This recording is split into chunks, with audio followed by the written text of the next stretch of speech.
Thank you, Mr. Chairman. I want to thank the witness. Our country is founded on the principle that all people are created equal. This ideal was the bedrock of our founding documents. But as we all know, making it a reality is still a work in progress. Looking out from our shores, there are countries around the world that consider homosexuality a crime. In Iran, for example, gay men and women have been executed. In Nigeria, it is illegal to be in a same-sex relationship. Advocating on behalf of LGBT persons can be a crime, especially where Sharia law is practiced. And in Russia's Chechnya region, there are many reports of people being secretly abducted and tortured on suspicions that they are gay.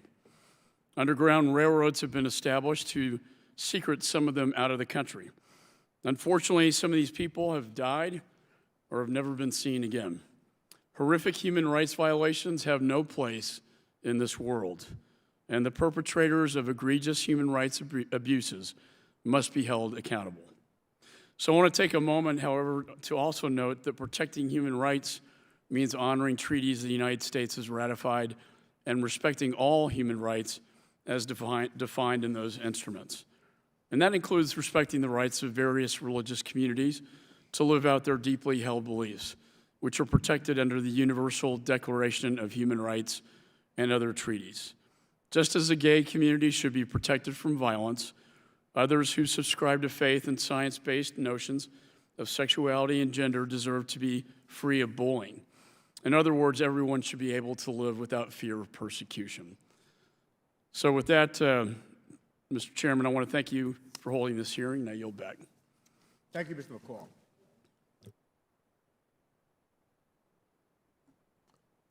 Today we'll hear from two panels. Our first panelist is Acting Deputy Assistant Secretary, Mr. Scott Busby. Mr. Busby is an Acting Principal Deputy Secretary of State in the Bureau of Democracy, Human Rights, and Labor at the U.S. Department of State, where he currently oversees the Bureau's work on Africa, East Asia, and the Pacific, the Western Hemisphere, the human rights of LGBTQI plus persons, visas and sanctions involving human rights, and business and human rights. On our second panel, we will feature 4 private witnesses, which we will introduce to you later on. Acting Principal Deputy Secretary Busby, I now recognize you for your opening remarks. Thank you, Mr. Chairman, and thank you, Mr. Chair, Mr. Ranking Member, for your powerful statements.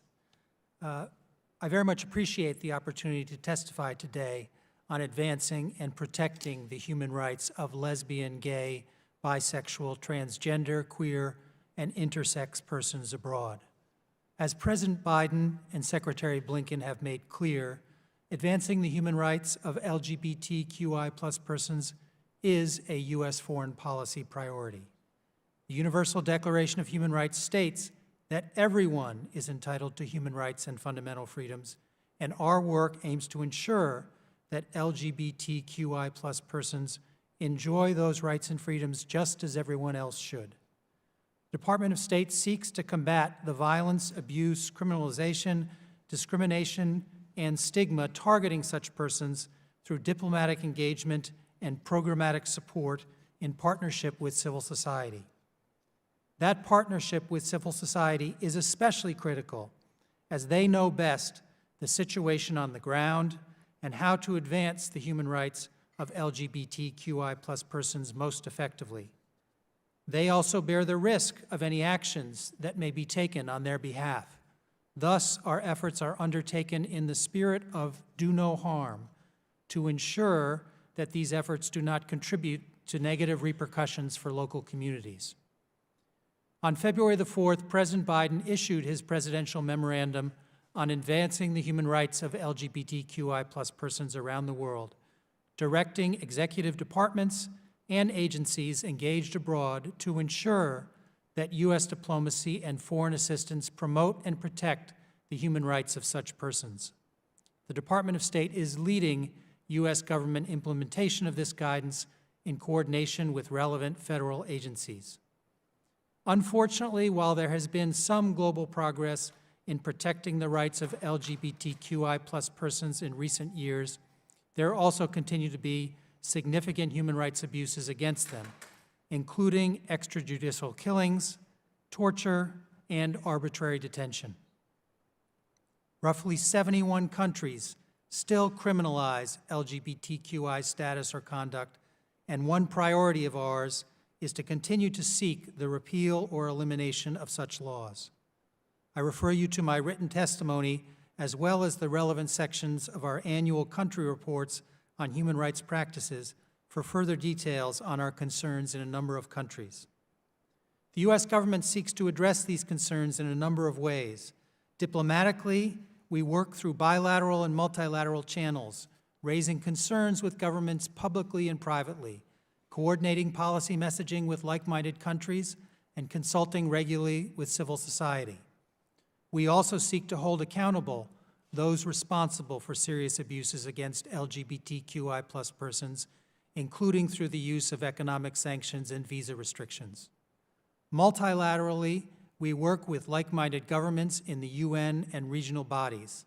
In the UN, the Department supports the work of the Independent Expert on Sexual Orientation and Gender Identity and participates in the LGBTI core group in New York, as well as a similar group in Geneva.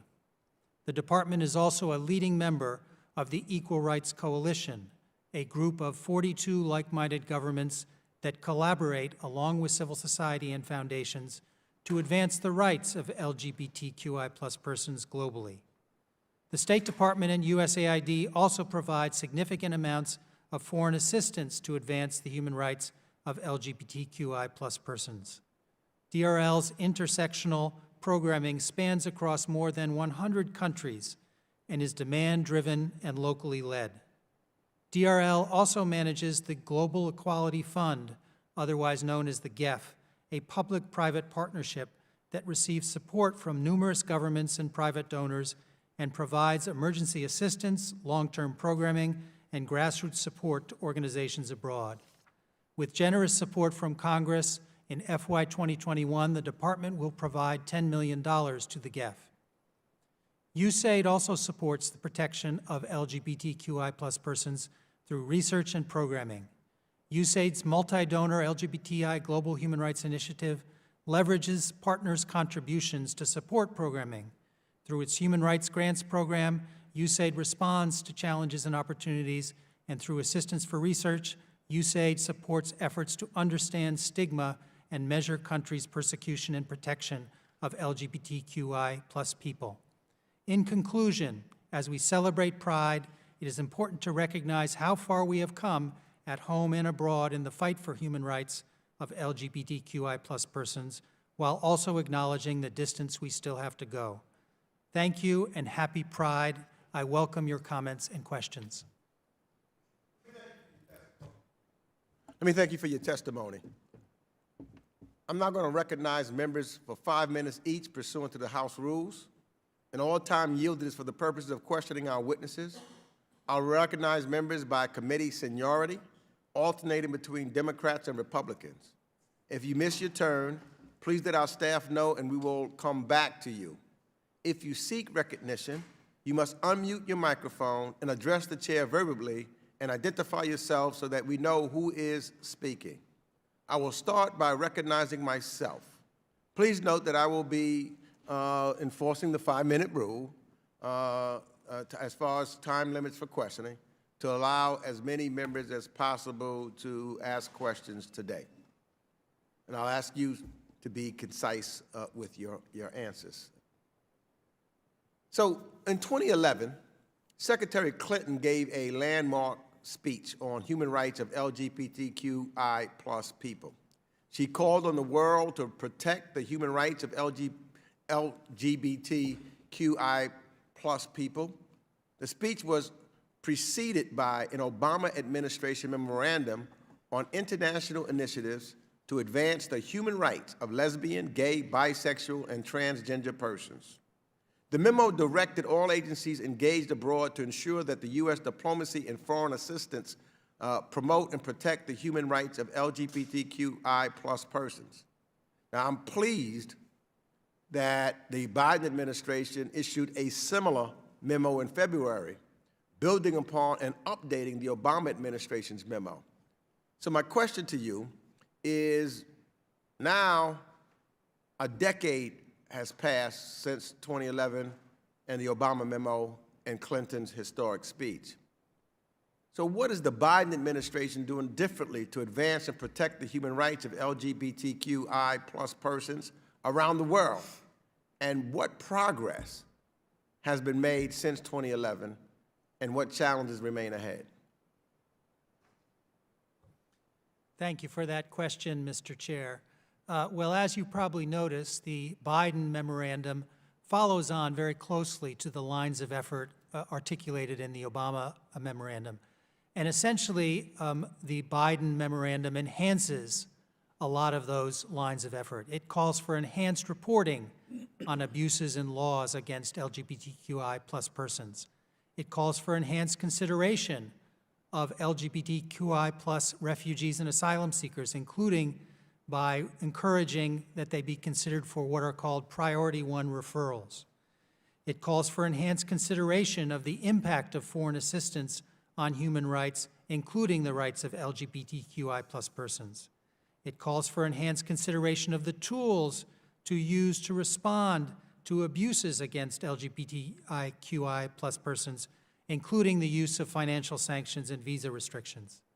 And lastly, and this is not a separate line of effort, but is something that has been identified by the leadership in the Biden administration and that we're working on, we're paying closer attention to the situation of transgender, intersex, and gender-diverse individuals. These classes of people were not given as much attention in the original Obama memorandum and policy. A number of them suffer extreme levels of violence, and so we're giving them extra attention in the Biden administration. Well, thank you for that. So I was pleased to hear that Secretary Blinken gave chief submissions and ambassadors the authority to fly the pride flag, and that he also ordered the flying of the progress flag at the State Department to acknowledge other marginalized groups within the community, people of color, transgender people, and those living with or who died from HIV/AIDS. Now, I know some have criticized flying these flags at embassies and at the State Department, but for me, I see them as symbols that protect and advance human rights and demand equality, diversity, and inclusion, all of which represent ideals and values of us as Americans. So can you describe the reasons why we fly these flags and the effect that it has had on many of the host nations, and how does the support of the U.S. embassies help in the advancement of human rights and LGBTQI plus persons abroad? Thank you for the question, Mr. Chair.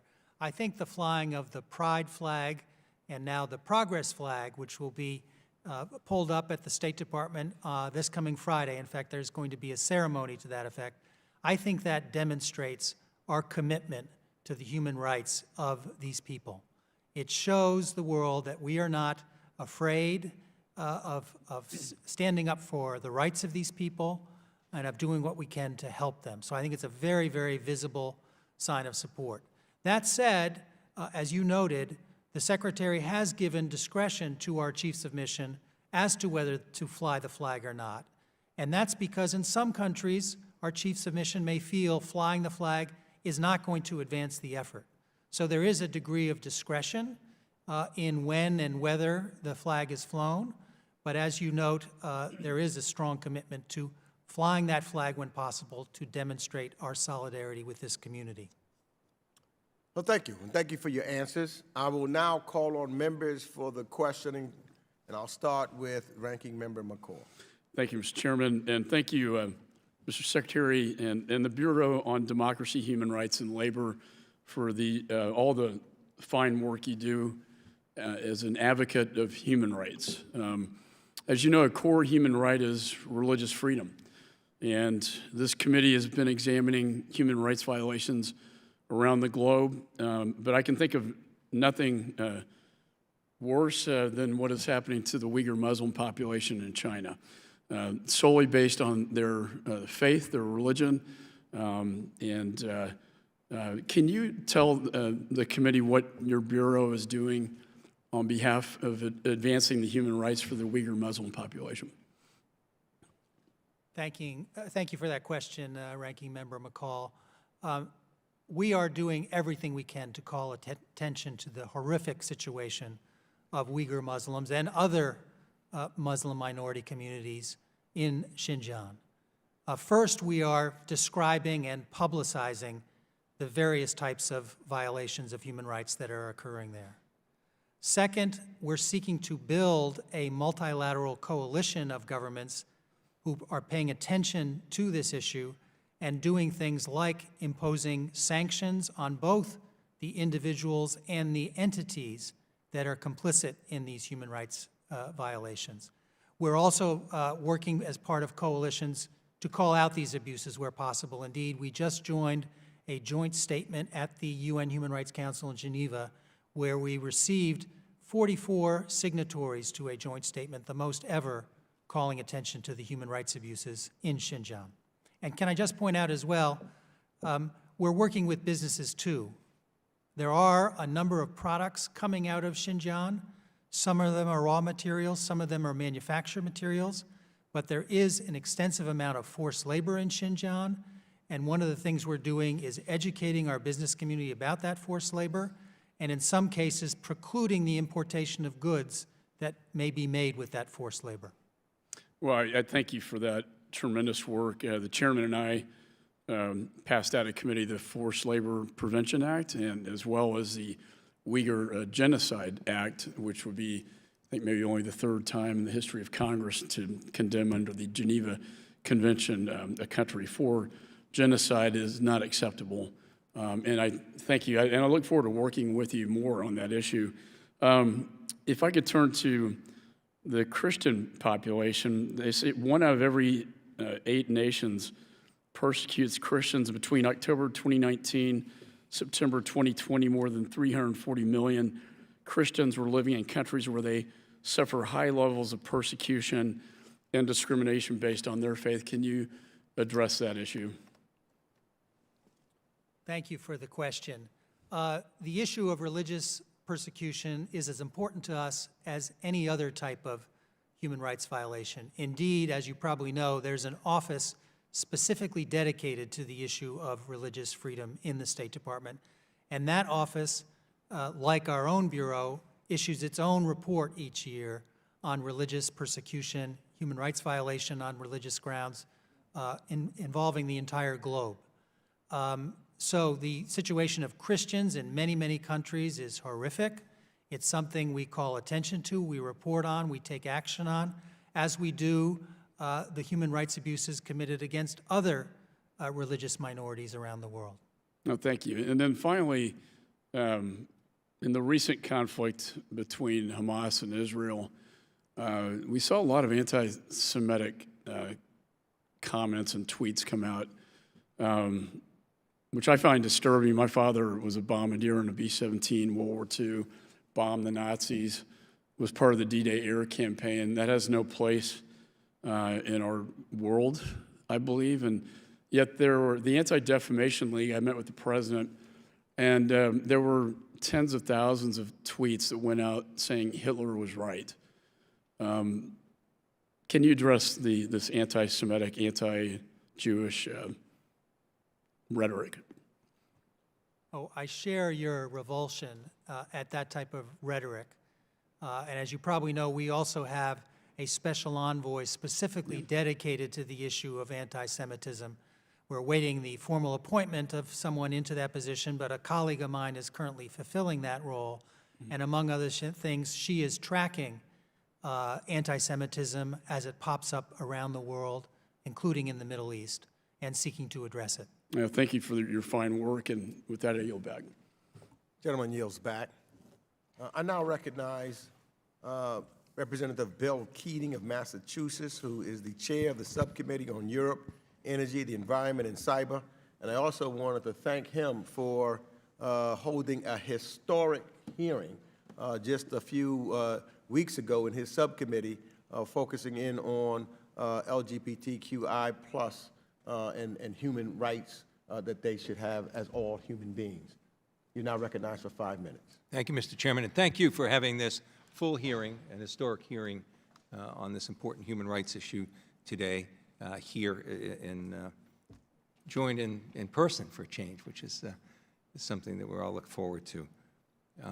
I joined with Representative Titus in sending a letter to the administration with a concern that was brought up to us in the recent hearing we did have about the equitable distribution of the COVID-19 vaccine and some indications that people in the LGBTQI plus community were being discriminated against in the distribution of this life-saving vaccine. Could you comment on what your experience is in seeing that discrimination and what the administration can do to make sure there's an equitable distribution of this life-saving vaccine? Thank you for the question, Representative Keating, and for the letter. There's no question that marginalized populations like the LGBTQI plus community have suffered extensively during the COVID crisis.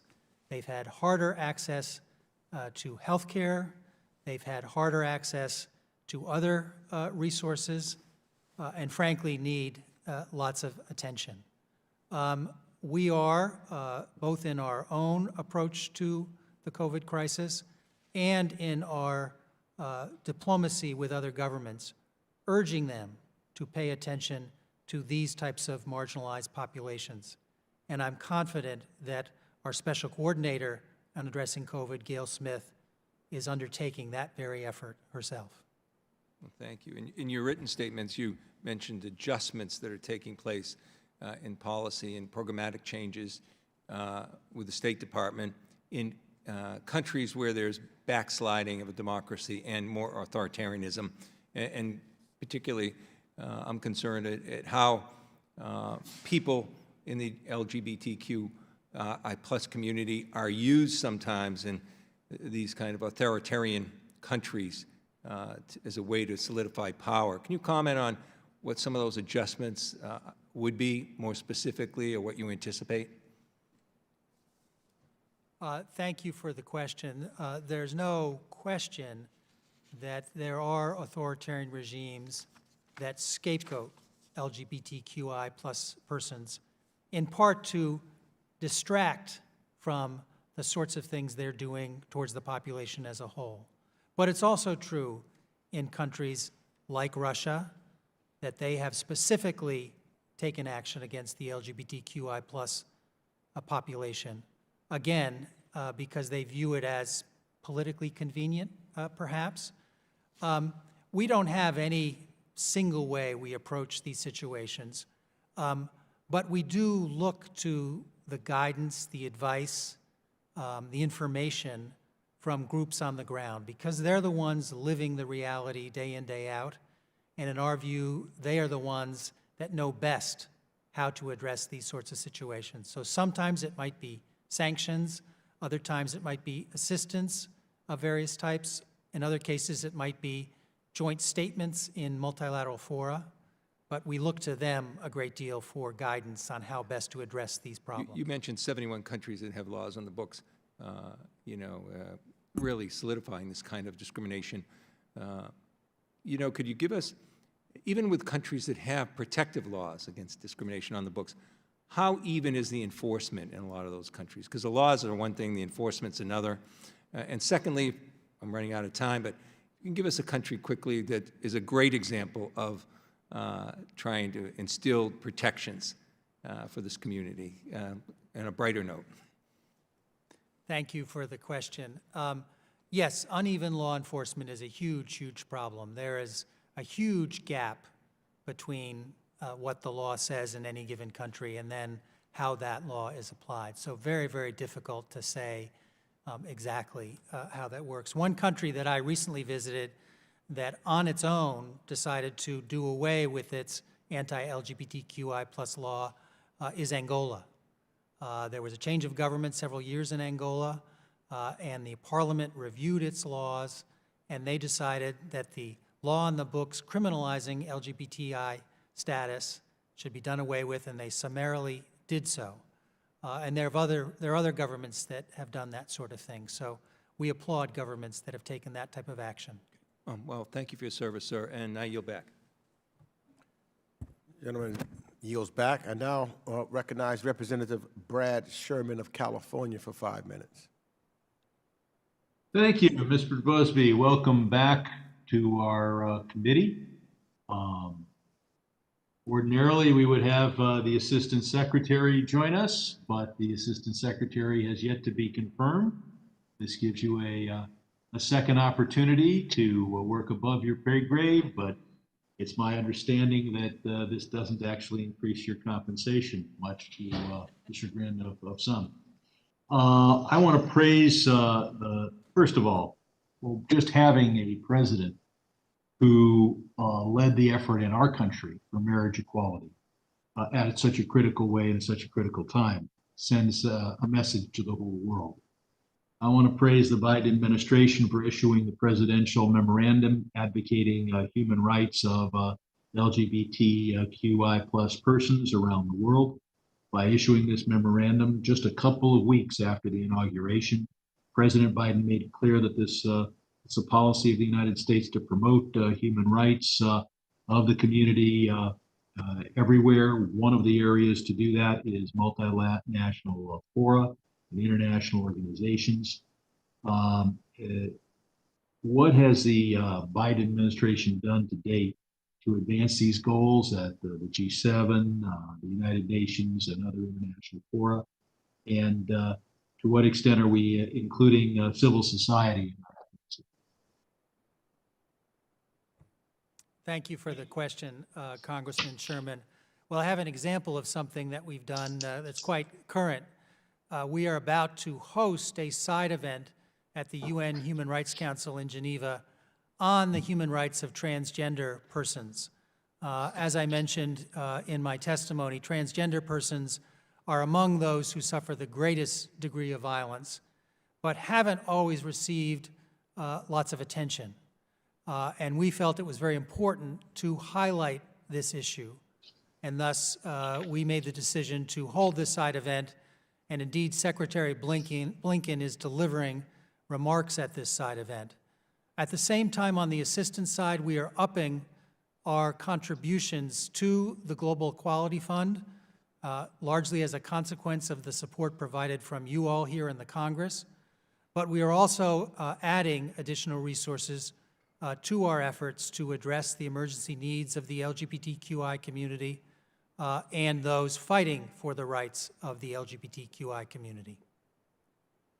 Thank you. And as I was saying, you're doing an outstanding job, but the Senate does need to confirm an assistant secretary, and that would be a demonstration of the Senate's dedication to human rights and to particularly the rights we're focusing on here today. In Saudi Arabia and Iran and a few other countries, the death penalty is imposed for those engaging in consensual same-sex relations. That continues to be a blot on the world's record. On the other hand, Bhutan and Gabon are among the countries that have at least decriminalized homosexuality in recent years. What countries is the State Department particularly focused on in an effort, and I realize this is just the first step in moving toward equal rights, but in an effort to at least see the decriminalization of being part of the LGBTQI community? Thanks for the question, Congressman. I agree that the provision of the death penalty for people who are LGBTQI plus persons is absolutely abhorrent, and we share your conviction to speak out about that type of punishment. I don't want to name particular countries, but suffice it to say that we have chosen a country or countries in each region of the world where we feel there's the possibility of decriminalization, and we work closely with civil society in those countries, as well as with our like-minded partners in trying to persuade legislators in those countries and or encourage the use of the courts to eliminate these laws? Well, I would hope that USAID would confer with you before allocating our scarce foreign aid dollars and development dollars. There are many things that go into making those decisions, but a country that is moving forward and protecting human rights ought to be favored, and they ought to get the information from you. Gentleman's time has expired. I now recognize Representative Ami Bera of California, who's the chair of the Subcommittee on Asia, the Pacific, Central Asia, and Nonproliferation, for 5 minutes. Thank you, Mr. Chairman, and thank you for holding this hearing during Pride Month. Incredibly important topics. As I think about the region that I have jurisdiction over, obviously there's many LGBTQI plus issues and communities there that face violence and discrimination within the region. That said, before I talk about the challenges abroad, I also want to, as a senior Indian American member of Congress, think about some of the challenges that the various diasporas face here in the United States as well. And last week, I had a chance to convene a roundtable with South Asian American LGBTQI plus community groups and groups like the Desi Rainbow Parents, et cetera, to create a context where communities and diasporas that don't traditionally talk about these issues can do so in a supportive way to allow their family members to come out of the shadows and have productive conversations. And I do intend to do more of that. And again, this Pride Month, it's incredibly important that we reaffirm our support for and celebrate the diversity of the entire LGBTQ community, including those in the South Asian community. There's also, within my jurisdiction, some positive stories as well. When I look at Taiwan, a country, the first country in Asia to legalize same-sex marriage, that's a positive story. I look at a ruling that a judge in India came out with earlier this month, ordering government officials to create sweeping reforms to respect LGBTQI plus rights, stating that ignorance is no justification for normalizing any form of discrimination. And I think those are positive steps. Acting Assistant Secretary Busby, again, thank you for your service in making yourself readily available both to my subcommittee and the committee at large. What are some additional steps that we can take as you see some of these positive actions taking place to help keep moving these countries in the right direction and advancing those human rights? Well, thank you for the question, Congressman Bera, and thank you for your work with the diaspora community. I think that's an interesting and probably pretty effective way of trying to change the hearts and minds of people not only who are here in the United States, but back in the home country on these issues. Certainly, to have Congress call attention to the plight of the LGBTQI plus community, as this hearing is doing, is one thing that you can continue to do. But we would urge you in your engagements with foreign governments to raise these issues where there are problems in a particular country. And of course, the foreign assistance that you all continue to provide to us and USAID to address these issues is also critically important. Great. Thank you for that. And, switching subjects, when we look at the LGBTQI community and we look at men who have sex with men or the transgender community, we recognize there's a much higher HIV rate, 22 times higher in men having sex with men, 12 times higher in the transgender community. In the last administration, with how they applied the global gag rule, which was broad and expansive, including impacting organizations that are very successful, like PEPFAR, forcing clinics to either close or choose not to offer, really important services is, I applaud the Biden administration for rolling through executive actions the global gag rule back. But from your perspective, how was the impact of how the Trump administration implemented the global gag rule, which again was more expansive than previously. Congressman, unfortunately, that area falls outside my jurisdiction. I don't really, I'm not centrally involved in the programs that were affected by the global gag rule, so I can't really comment on your question. Okay, well, so I'll put my doctor hat on, and just by limiting access to life-saving therapy and that expansive definition that the prior administration used, I think it did have a real impact to access to care, life-saving care from, a program that we all should be proud of with regards to PEPFAR. With that, I'll yield back. Gentleman yields back. I now recognize Representative David Cicilline of Rhode Island, who is the author of the Global Respect Act. We thank him for that contribution. He's now recognized for 5 minutes. Thank you, Chairman Meeks and Ranking Member McCall for calling this historic hearing. And I really want to thank you, particularly Chairman Meeks, for your extraordinary leadership. Thank you to the witness on this panel and to the other witnesses we'll hear from. As the Biden administration and many members of this committee work to again center human rights as pillars of American foreign policy, this hearing affords us the opportunity to resolutely declare that the United States is prepared to lead the global effort for equality and human rights. Through hearings and legislation like the Global Respect Act and the GLOBE Act, we can raise awareness of the struggles so many face down every day, and we can put an end to the hate and persecution of millions because of who they love or how they identify. In Hungary and Poland, illiberal reactionary governments scapegoat LGBTQI persons to distract from their own failed policy, making hate a broadly accepted feature of society. In parts of Russia, LGBTQI persons are tortured or disappear, only for authorities to look the other way. In Iran, LGBTQI plus persons have been murdered for who they are, and the perpetrators are left unpunished. And without a concerted effort by the United States and its partners and allies, we risk not only more LGBTQI lives lost, but also risk exacerbating the decline of democracy worldwide. And so that's why this hearing is so important and why the leadership of you, Chairman Meeks, is so critical. And so my question, Mr. Busby, is first, how would you do the enforcement of sanctions against those that commit or advocate for violence or persecution against LGBTQ plus persons help advance the goals set forth in President Biden's memorandum of February 2021, for which I and the entire community is incredibly grateful? Well, thank you for the question, Representative Cicilline, and thank you for your leadership on these issues over the years. We really appreciate it.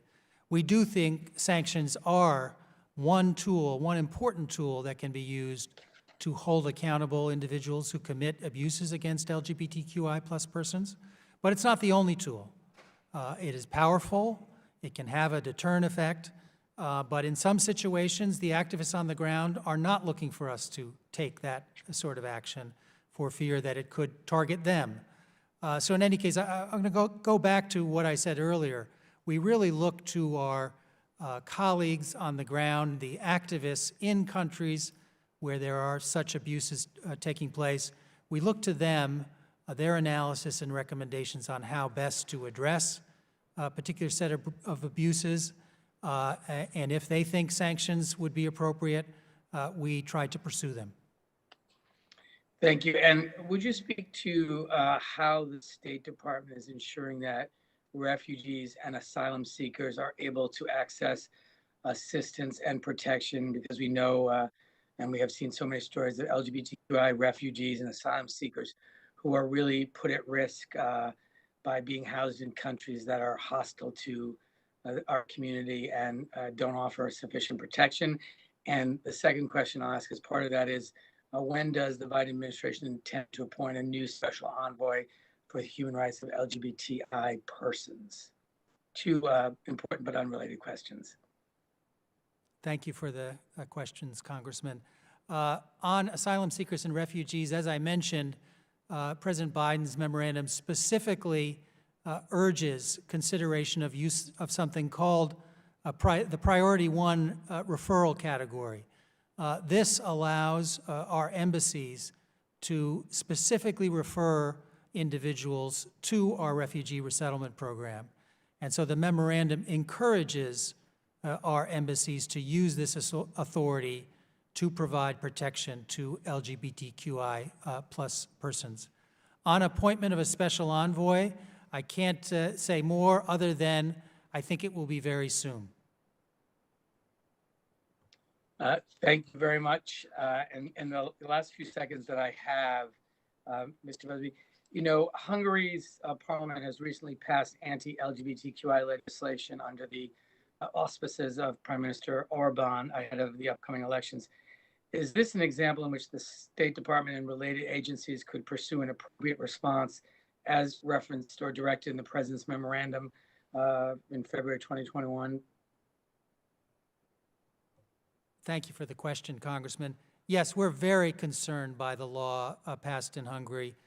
We think it raises concerns about freedom of expression restrictions, which have no place in democratic societies. It also stigmatizes a segment of society by creating false associations with heinous crimes.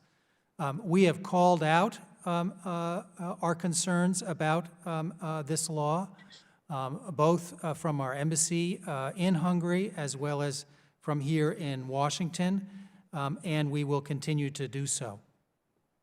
Thank you, sir. Thank you, Mr. Chairman. I yield back. Thank you. The gentleman's time has expired. I now recognize Representative Young Kim of California, who is the vice-ranking member of the Subcommittee on Asia, the Pacific, Central Asia, and Nonproliferation for 5 minutes. Thank you, Chairman Mix, and I would also like to thank Ranking Member McCall, and thank you, Secretary Busby, for joining us today. As many of my colleagues have already stated, there is no denying that much of the world is a hostile place for many because of their sexual orientation.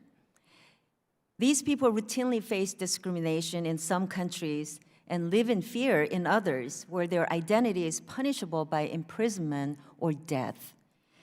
These are the fears of those living in those countries with the worst human rights records, mostly in Africa, the Middle East, and Southeast Asia. In some countries, including Iran, Nigeria, and Saudi Arabia, homosexuality is not only criminalized, but punishable by capital punishment. But danger for these individuals does not stop at the state. In the Middle East in particular, many individuals confirmed or suspected to be of a different sexual orientation are subject to extrajudicial killings at the hands of militias, local authorities, and even family members. All these so-called honor killings are ignored by the state. Just last month, Ali Reza Fazel Monfared, he's a 20-year-old citizen of Iran, was murdered by his own family for identifying as a gay man. Mr. Monfared's case is not an isolated one. In countries like Iran, honor killings have been allowed to run rampant and lead to murder of an untold number of women, girls, and individuals from vulnerable populations. For these reasons, I was happy to partner with Congressman Cicilline in introducing a resolution today condemning Iran for allowing honor killings in its country to go unpunished and calling of the international community to hold the regime accountable for its human rights abuses. There is a unifying theme between these abuses. Those countries who perpetrate the worst abuses towards those disadvantaged by their sexual orientation also generally have the worst records on human rights abuses overall. With regular abuses and atrocities directed at vulnerable populations for their political views, religious beliefs, and ethnicity. The perpetrators of these abuses are not isolated from the international arena or stigmatized as untouchable. Many of them sit in seats of international power, with a number of them, including China, Russia, Cuba, Saudi Arabia, Eritrea, Malawi, Pakistan, Somalia, Senegal, Sudan, and Venezuela, even sitting on the UN Human Rights Council. China is committing genocide against entire ethnic groups as we speak and sits on one of the 5 permanent members on the UN Security Council. UNHCR even went so far as to praise Iran last year in a joint report for its progress on modernizing and humanitarian issues. This is the international body supposed to highlight and governed human rights issues internationally, and it's praising the worst violators. Secretary Busby, how can we credibly leverage the influence of the United States and other international organizations to protect the basic rights of those at risk for their sexual orientation when we can't even hold regimes with horrible human rights records towards general populations accountable? Further, how will you work within the State Department to ensure that it is the United States policy that the worst human rights abusers are removed from seats of influence on deciding human rights issues such as UNHCR?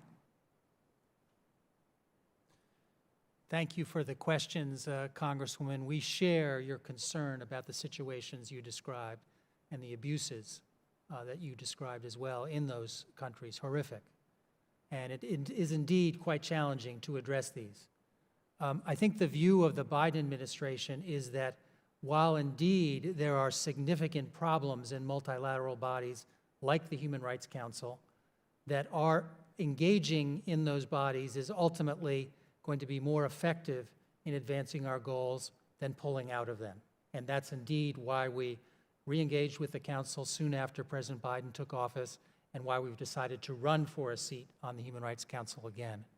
And I think this reflects a fundamental view of the Biden administration, is that to make progress on these issues, whether it's with a particular country or a multilateral institution, we need to be working with our like-minded partners. The more we can partner with other governments that share our values, the greater impact I think we can have. Recently, on March 22nd, we declared sanctions with the EU, UK, and Canada on a number of Chinese individuals and entities implicated in the human rights abuses in Xinjiang. That's elicited a very strong reaction from the PRC, which we think demonstrates that they are concerned about their reputation internationally.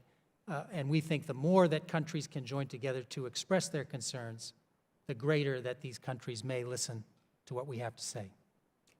Thank you very much. I yield back my time. Gentlelady's time has expired. I now recognize Representative Joaquin Castro of Texas, who's the chair of the Subcommittee on International Development, International Organizations, and Global Corporate Social Impact for 5 minutes. Well, thank you, Chairman Meeks, for this very historic hearing. Our nation's foreign policy in this committee should do more to break the divide between issues that we consider to be domestic issues and those that we consider to be foreign policy issues. And this hearing is a wonderful example of this Congress in this term doing that. And so I know that David asked a question about asylum seekers, and I wanted to ask a follow-up to that about how they're treated or the protections that they're afforded while they're waiting for their asylum cases.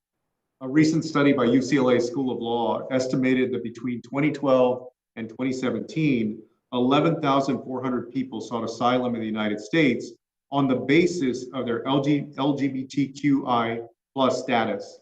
Of these asylum seekers, more than half came from the Northern Triangle. LGBTQI plus rights in these countries are in many ways getting worse. I appreciate that last week, the Biden administration reversed Trump administration policies that limited asylum for those fleeing from domestic violence and gang threats that disproportionately affect this community. Despite that, the Biden administration has also asked asylum seekers to stay in Central America and apply for asylum there, in a place where they remain vulnerable. And so my question is, what is the administration doing to ensure that LGBTQI plus asylum seekers are protected while their asylum claims are being processed? Thank you for the very good question, Congressman. First of all, let me say that issues of asylum are outside the State Department's jurisdiction. Those are issues that the Department of Justice and Department of Homeland Security are responsible for.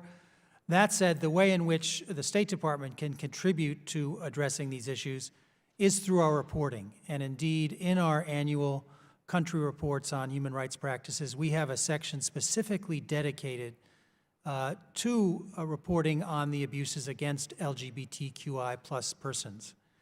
We're going to do our best to enhance that reporting.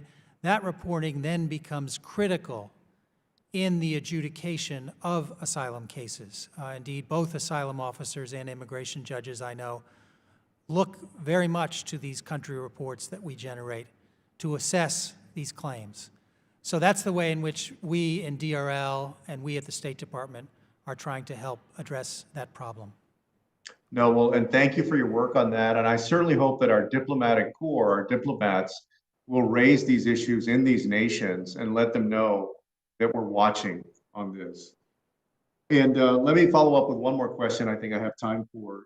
In 2018, the Inter-American Court of Human Rights ruled that the 20 member states of the American Convention on Human Rights are obligated to legalize same-sex marriage. Despite this, we haven't seen much momentum to implement the ruling outside of Costa Rica and Ecuador.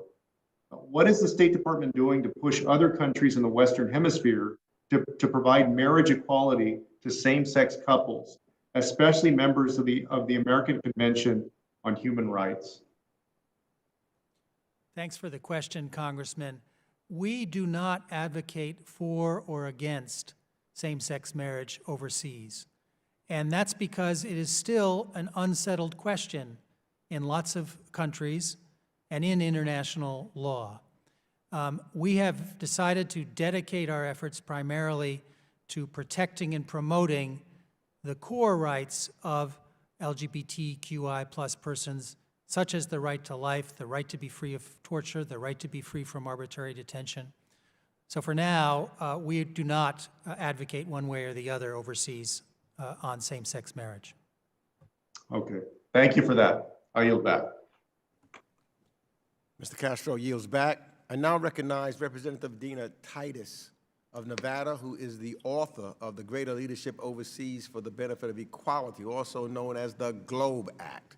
You're now recognized for 5 minutes. Thank you very much, Mr. Chairman. And thank you for mentioning the GLOBE Act. It certainly fits right in with today's hearing. And again, like so many others, I commend you for having this hearing because it's the first time the full committee has addressed this issue, and yet it's such an important one. It also builds on a hearing that Chairman Keating had in the European Subcommittee, where we heard that Democratic backsliding and COVID had both exacerbated the problem of discrimination from the LGBTI plus community. So it's certainly timely, and thank you again for doing that. You know, if I could just take a minute of personal indulgence to talk a little bit about the GLOBE Act, is to restore the U.S. position internationally as a leader in protecting human rights for everybody around the globe. And in the last 4 years of the Trump administration, we saw the loss of, or the throwing out of, some of the gains that had been made under President Obama. I'm glad to see that we are returning to a situation where the administration feels that this should be a priority. We heard Secretary Blinken just this week addressing an organization about trans rights and making it very clear that the U.S. State Department will make this a part of our foreign policy. But some of the things that the GLOBE Act does specifically are endorse the use of sanctions against those that commit human rights abuses. This is also outlined in Mr. Cicilline's bill, the Global Respect Act, and we've worked together on this, and I commend his leadership. It ensures that foreign assistance and help programs are tied to inclusivity for LGBTI plus populations, like the vaccine. Let's be sure everybody gets the vaccines when we give them to certain countries. Decriminalizing LGBTI status in our rule of law programs, ensuring fair access for asylum and refugee programs, and just calling for U.S. leadership and multilateral cooperation. So that's the direction we need to go, and I think we are doing that. I would ask you, Mr. Busby, though, for some specifics. We heard Secretary Blinken make a promise to create the special envoy for human rights for LGBTI plus persons, but that still remains unfilled. And I wonder what kind of progress is being made in filling that position. Also, if you look at the budget, there are some references to LGBTI rights, but it's unclear how much financial assistance will go in that area or just how much of a priority it will be. So could you address us about what the policies are being put in place? Will there be an envoy? Will there be enough resources in your budget to accomplish some of these goals? And how you're going to work with the other international organizations to be sure that there's not just talk, but it actually results in action. Well, thank you for the questions, Congresswoman, and thank you for your commitment to addressing these issues. That type of attention, I think, really does make a difference. First of all, as to the special envoy, Secretary Blinken indeed has committed to filling that slot, and as I said earlier, I expect the slot will be filled very soon. As for financial assistance, we have upped the level of our contributions at the State Department to the Global Equality Fund this fiscal year. You all appropriated to us $10 million for that purpose, and we will be contributing that plus some. So we are upping the level of our assistance dedicated to these issues, as is USAID. And then how best to collaborate with international organizations on these issues. I think it does help to have a person or entity specifically devoted to looking at and working on these issues. That's why the Human Rights Council created an independent expert devoted to these issues. But as I said earlier, I think it's also super important for us to be collaborating with like-minded countries in addressing problems in particular countries and seeking to ensure that all multilateral organizations pay attention to these issues. Thank you, and thank you, Mr. Chairman, for letting us move forward with the GLOBE Act and having this as a priority for this committee. Thank you. The gentlelady's time has expired. I now recognize Representative Susan Weil of Pennsylvania for 5 minutes. Thank you, Mr. Chair. Mr. Busby, my first question actually isn't going to be a question. I had wanted to ask you about Hungary's new law targeting the LGBTQ community, which I believe Mr. Cicilline asked you about, that law blocking the use of content depicting same-sex relationships or gender identity issues in any material being shown to minors under the age of 18, including in crucial services such as sex education programs in schools. But I'm going to refrain from asking that question because I'm not sure that we in the United States at this point can claim a superior position on that issue, at least in some states, particularly given that we are starting to hear from our friends across the aisle, even about teaching on issues of race. So with that, I will note that several of Hungary's fellow EU members, including Germany and France, have begun speaking out against the law, and I commend them for that. But I'll move on to a real question, and that is about Brazil. Early on in my time in Congress, I met with John Willis, Brazil's first openly gay member of Congress, who was forced to resign his seat and leave the country because of mounting credible death threats in the wake of the election of the homophobic and xenophobic current president, Jair Bolsonaro. Since then, multiple members of the same opposition party, many of them Afro-Brazilian, as well as members or close allies of the LGBTQ community, have been targeted as well. For instance, Talaria Patron, who had to leave her own district and go into hiding because of fears for her and her child. These elected officials have not received adequate protection from the Brazilian government. And 3 years after the assassination of Marielle Franco, an outspoken Afro-Brazilian gay member of Rio's city council, those who ordered her assassination still have not been brought to justice.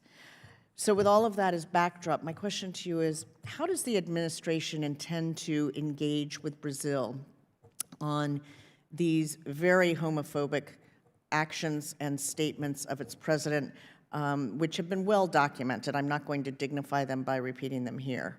but I'd love to know how the administration intends to engage with Brazil on this. Thank you for the question, Congresswoman.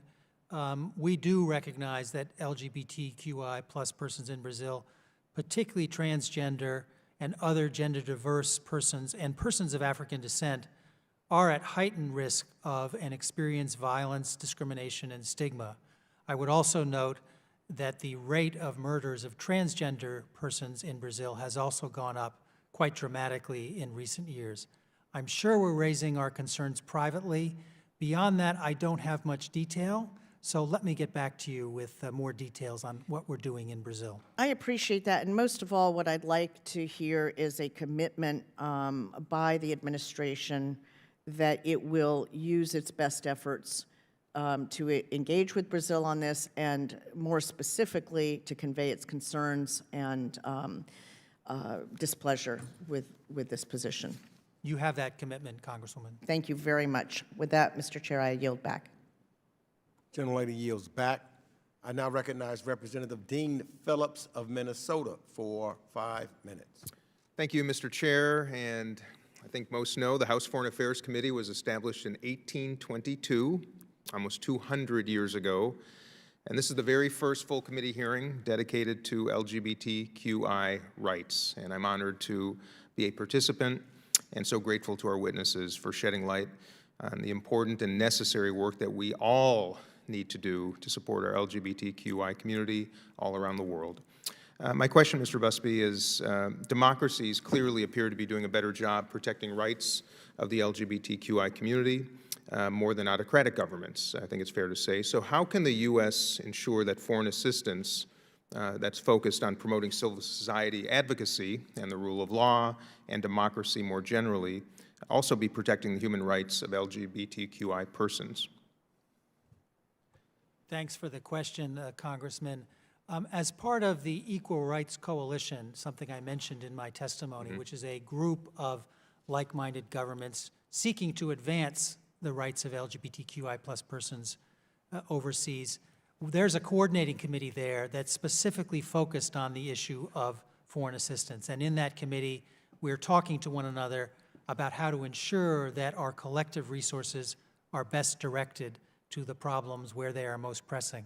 I should say as well that the Global Equality Fund, which my Bureau administers, also is a multi-donor fund, and through that fund, we also seek to collectively identify where the problems, where the needs are the greatest, and try to address them with the foreign assistance we have. And how would you grade progress to that end so far with that initiative?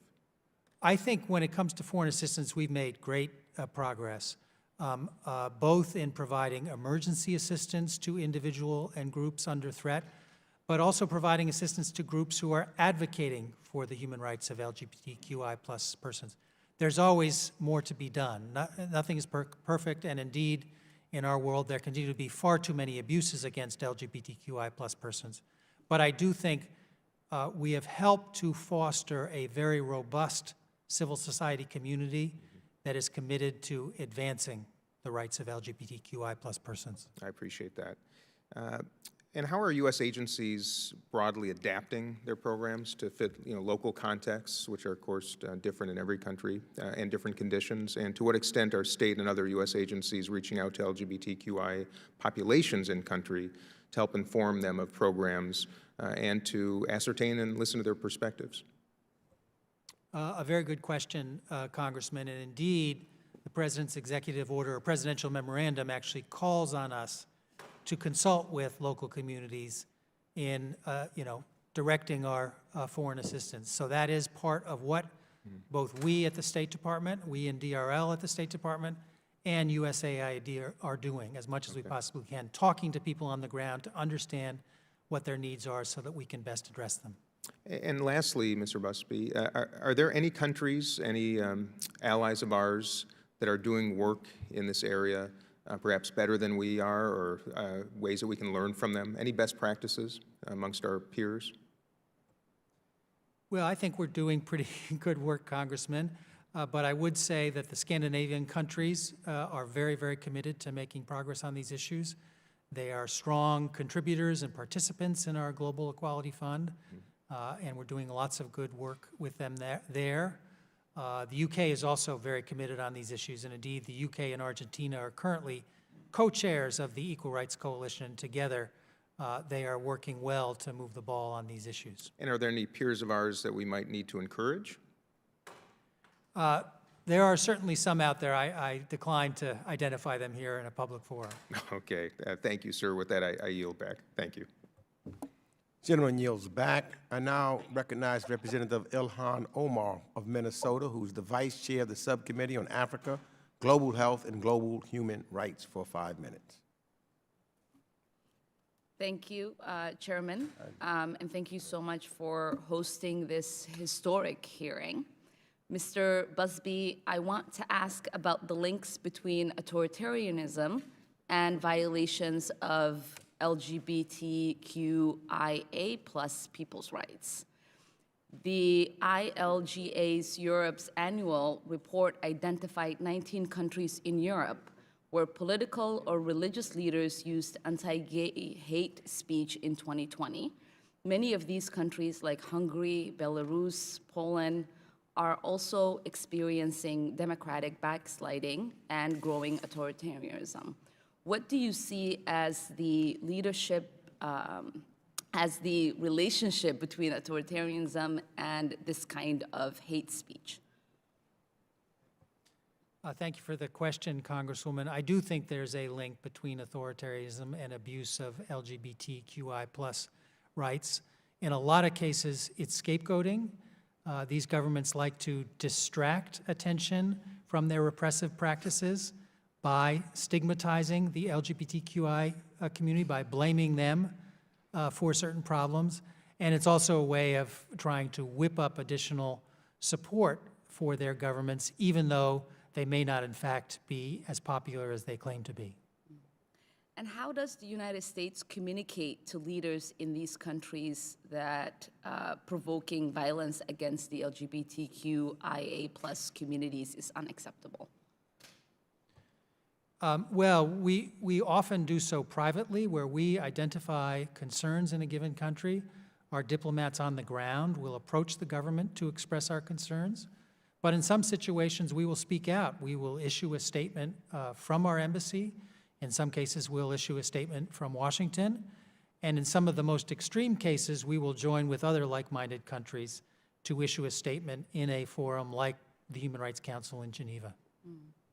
And do you feel like there is a connection between some of the religious organizations here in the United States and the work that they are doing in some of these European countries and in some African countries in advancing anti-gay hate?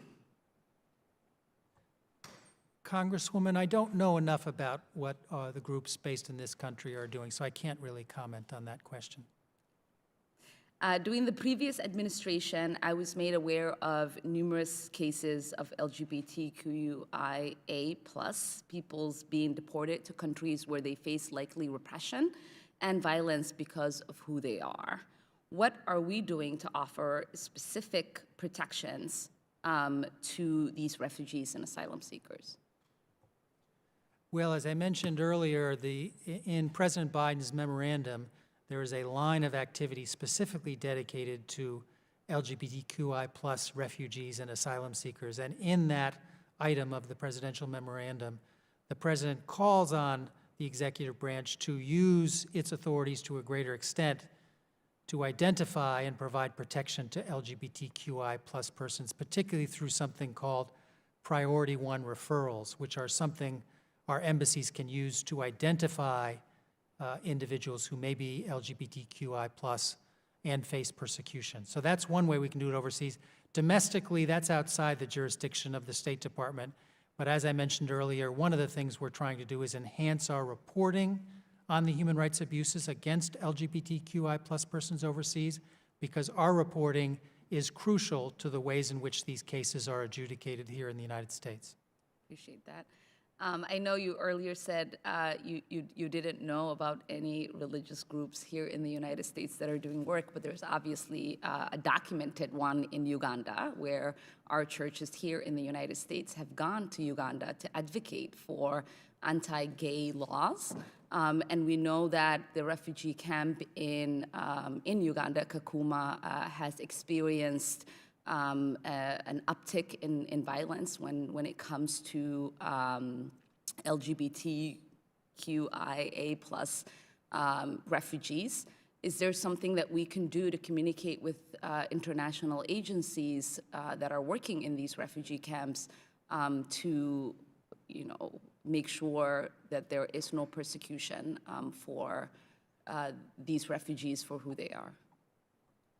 Thanks for the question, Congresswoman. We indeed are communicating with UNHCR, the primary international agency working with refugees, to ensure that they are paying adequate attention to issues involving LGBTQI plus persons. And indeed, in Kenya, there recently have been some incidents, one involving some fires in a refugee camp aimed at LGBTQI plus persons. And with UNHCR, we're doing our utmost to address that sort of problem, partly by moving people out of harm's way in those situations. But we are working hand in glove with UNHCR on that problem. I am pleased to hear that. Thank you. With that, I yield back. Gentlelady's time has expired. I now recognize Representative Jerry Connolly of Virginia, who's the president of the NATO Parliamentary Assembly. I thank the chair and welcome Mr. Busby. Mr. Busby, is it the policy of the State Department to provide explicit guidance with respect to LGBTQ rights as such to our ambassadors, consuls general, and the like with respect to representations they might make to host governments on this issue? Or is it part of a general guidance on human rights advocacy? I would say it's part of the general guidance we provide to our embassies.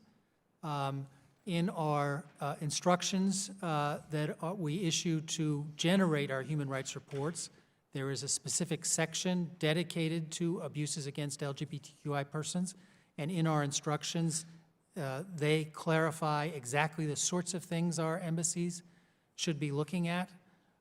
As well, in the lead up to Pride, we send out a cable to our embassies, urging them to celebrate Pride and describing the various ways in which they might do that, and the sorts of issues we want them to sort of highlight, and the sorts of issues we may not want them to highlight quite as much. So, Thank you. And where we encounter actual laws in host countries that criminalize homosexuality or homosexual behavior, what is the guidance we provide our Foreign Service officers, ambassador on down, with respect to U.S. representation on those issues? our primary guidance to them is to talk to the advocates on the ground who are trying to change those laws. Because in our view, those advocates know best what is likely to be most effective and what is likely to be least harmful to them in those efforts. So the first thing we urge them to do is to sit down with those civil society organizations and get their views and advice. Isn't there some risk, however, in countries that have criminalized this behavior, that in doing that approach, which certainly is a sensitive approach and makes sense normally, that we may unwittingly put people at risk? Thanks for the question, Congressman. We urge our embassy to operate as carefully as they can.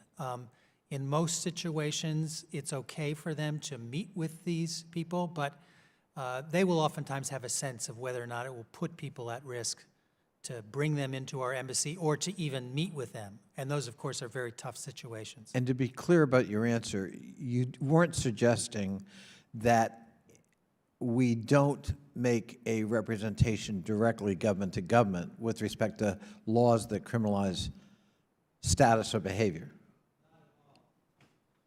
Not at all, Congressman. In most of those cases, we are directly communicating with governments to urge them to change those laws. But then in terms of the overall strategy for changing them, we do like to partner with civil society. So, final question on my time.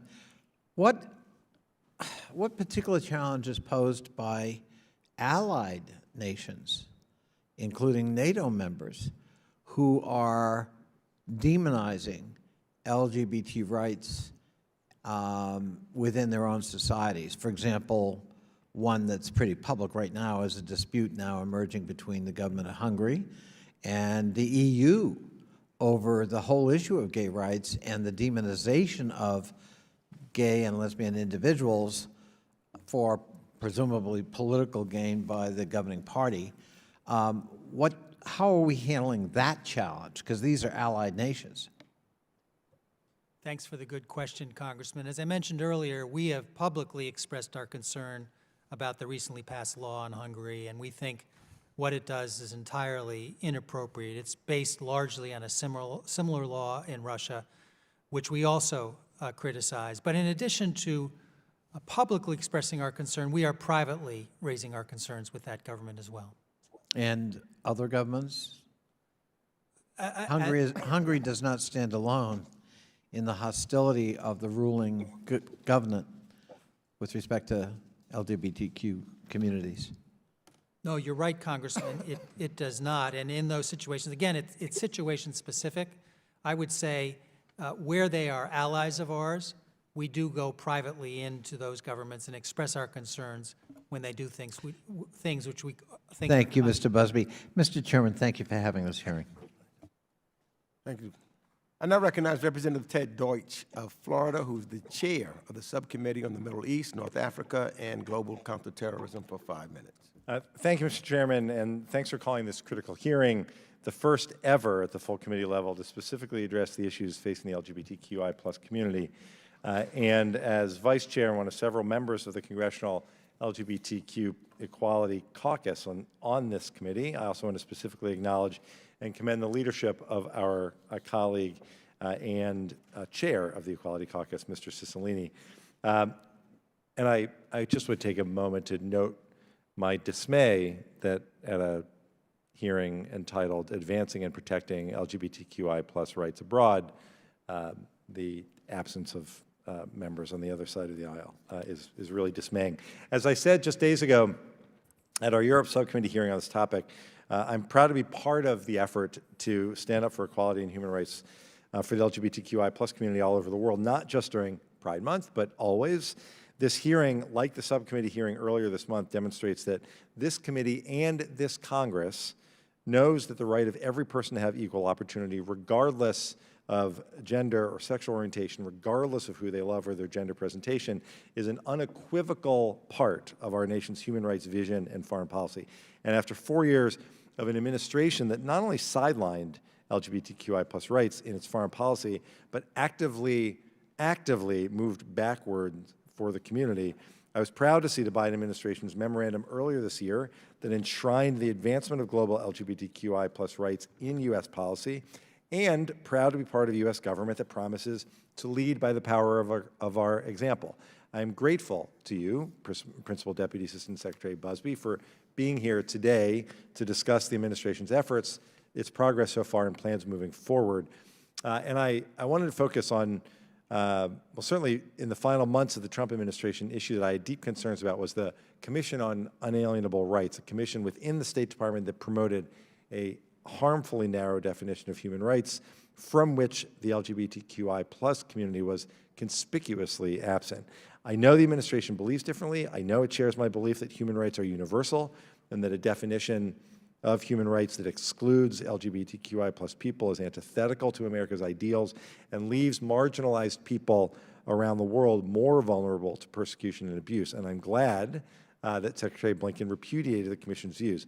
But the Biden administration also faces the significant challenge of rebuilding a State Department that, as recently as 7 months ago, politicized human rights and prioritized certain rights over others.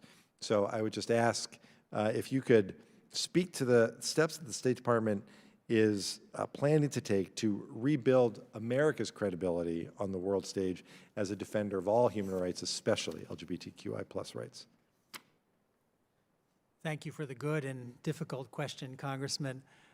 As Secretary Blinken has made clear, he views rights as indivisible and as co-equal. And he's made that clear publicly and made that clear to us in the State Department. So that message has been loud and clear. I do think our engagement internationally on these issues has increased tremendously. I think the early decision to re-engage with the Human Rights Council and then to announce our decision to try to rejoin the Council was a significant one in terms of demonstrating our commitment globally to human rights. But I also think the work that we're doing domestically is absolutely critical, and the work that you all are doing here in the Congress is very, very critical, because it's as much how we serve as a model to the world that influences the world as it is what we are saying to the world. So urge you on in your efforts to make the reforms here to improve respect for human rights in the United States. I appreciate that, Mr. Busby, and really, really grateful for your work, for the administration's dedication to these issues. And Mr. Chair, before I yield, I just want to say, as we discuss these issues, particularly the health and social well-being of the LGBTQI plus community, that the importance of global sexual and reproductive health and rights for this community cannot be overstated. The right of all people to make informed decisions about their bodies and their lives is integral to our discussion today. It is critical for members of the LGBTQI plus community to have access to comprehensive and safe and inclusive sexual and reproductive health services, including contraception and abortion. In too many cases, stigma and discrimination at clinics and refusal to provide services or referrals for life-saving treatments can have devastating consequences for LGBTQI plus individuals who should be able to access these services regardless of who they are or whom they love. For our global health agenda to be successful, U.S. policy must prevent and combat discrimination on the basis of gender identity or sexual orientation in reproductive health care as well. And Mr. Chairman, I want to commend you for holding this hearing. It's incredibly important, says a lot about you and your leadership, our partnership with the administration to advancing human rights for all. And I yield back. Thank you. The gentleman yields back. I now recognize Representative Andy Levin of Michigan, who is the Vice Chair of the Subcommittee on Asia, the Pacific, Central Asia, and Non-Proliferation for 5 minutes. Thanks, Mr. Chairman. I'm piling on in my gratitude and appreciation for you and holding this historic hearing. It's an honor to be part of it. Mr. Busby, experts agree that violence and discrimination against LGBTQI plus persons are often rooted in societal attitudes of stigma and prejudice. And polling data indicate that societal acceptance of LGBTQI plus persons remains low in many countries, particularly in parts of sub-Saharan Africa and the Middle East. Do the State Department or other U.S. departments and agencies have a role in attempting to bolster societal support for human rights of LGBTQI plus persons overseas? And if yes, how can this be accomplished? A very good question, Congressman. Yes, I do think we have a role to play, primarily in assisting the civil society organizations that are seeking to change those societal attitudes. I know that in some countries in East Asia, for instance, there are the equivalent of PFLAG organizations, that is, parents and family members of lesbian, gay, bisexual, transgender individuals who are seeking to promote tolerance and understanding. So I do think there are efforts there. I do think our public diplomacy efforts as well are important. We should model best behavior in this regard. But I do think working with civil society organizations on the ground, religious leaders, is probably the most effective way to change societal attitudes. Well, outstanding, and keep it up, and that blends right into my next question. You mentioned earlier the indivisibility of rights. The UN Special Rapporteur on Freedom of Religion or Belief last year rejected arguments that religious beliefs justify violence or discrimination against LGBTQI plus persons. He made the point that, and I'm quoting, "The right to freedom of religion protects individuals and not religions as such," and that, quoting, "LGBT plus people experience discrimination and violence inflicted in the name of religion by state and non-state actors that impedes their ability to enjoy their human rights, including their right to freedom of religion or belief. So would you agree that the State Department should continue its work in support of religious freedom abroad, and that this work is not inconsistent with the support of human rights for LGBTQI plus persons? Thank you for the good question, Congressman. Yes, very much agree. Again, given that our view is that rights are co-equal and indivisible, our work overseas includes religious freedom, pressing for the rights of LGBTQI plus persons, pressing any of the human rights found in the Universal Declaration of Human Rights. So we don't think there's inherent contradiction among those rights. Well, I just think your work to lift up the rights of LGBTQI plus persons in all areas of the world, regardless of what religions are prevalent there, is hugely important. And it helps in this country too, to realize that all people deserve full rights and that people can practice their beliefs, personal beliefs, and as well as have their rights as individuals. Finally, let me ask you this. You know that in general, democracies seem to do a better job of protecting the rights of LGBTQI plus persons than do more autocratic governments, although we obviously are not perfect. We're an example of that as we struggle to get the Equality Act passed through the Senate. How do efforts to promote the human rights of LGBTQI plus persons relate to broader democracy promotion policy? How do you work those two together in your work around the world? Another very good question, Congressman.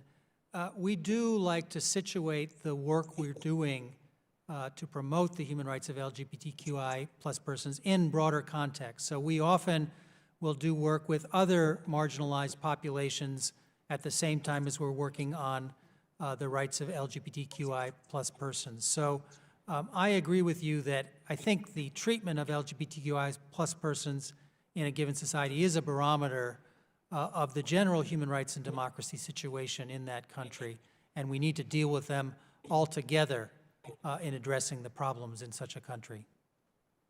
Outstanding. It looks like my time's expired. We're here to partner with you. Mr. Chairman, I yield back. Thank you. The gentleman's time has expired. I now recognize Representative Abigail Spanberger of Virginia, who's the Vice Chair of the Subcommittee on Europe, Energy, and the Environment and Cyber, for 5 minutes. Thank you very much, Mr. Chairman. And Mr. Busby, thank you so much for being here. My first question is a bit of a follow-up to Mr. Levin's. In your answer to him, you spoke a little bit about how the U.S. State Department can assist civil society organizations to change societal attitudes. And I'd like to speak a little bit, or ask you a little bit about human rights reporting and the constructive role of diplomacy in kind of that type of accountability. I'm curious if you could comment what your experiences have been when we, the United States, report on human rights abuses, we advocate through our diplomacy for LGBTQI rights, and have you seen these efforts change particular behaviors of governments, the accountability side a little bit more than the engagement side is what I'm asking about. Thank you for the question, Congresswoman. It's remarkable to me how much most governments care about what goes into our human rights reports. We oftentimes will get lobbied before the reports come out and then after the reports come out by governments who are concerned about how they will be depicted there. So I do think that reporting is something that they pay attention to, and I do think in some cases it does lead to change behavior. And with that lobbying, what are some of the reasons, either explicitly that have been advised to you or your assessments? What does that mean to a country in terms of how we report on their treatment of LGBTQI individuals or how we report on their human rights practices? It affects their reputation globally. We produce the most comprehensive, the most detailed human rights reports in the world. I think they are generally viewed as credible. So when we identify abuses in a given country of any type, I think a country feels like its reputation is at stake. Similarly, when we and other governments call out a country in a context like the Human Rights Council or the UN in New York, I think there too, countries do care about how they are seen by the rest of the world, and that can lead to change behavior.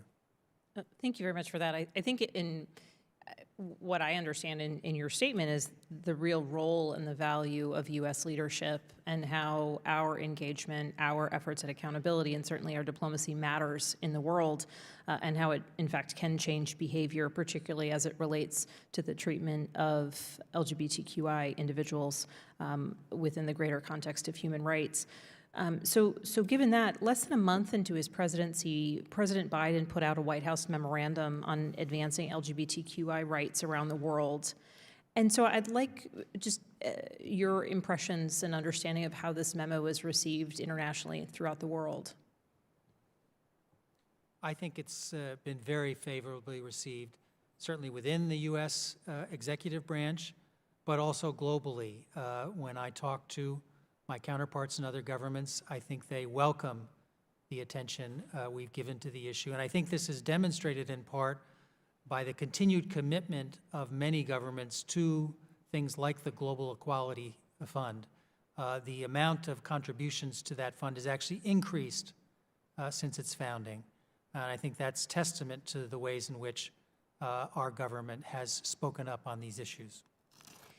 And how has this type of leadership or the president's efforts in this memorandum, how has this impacted the workforce within the United States State Department and the on-the-ground rank-and-file work of our diplomats throughout the world?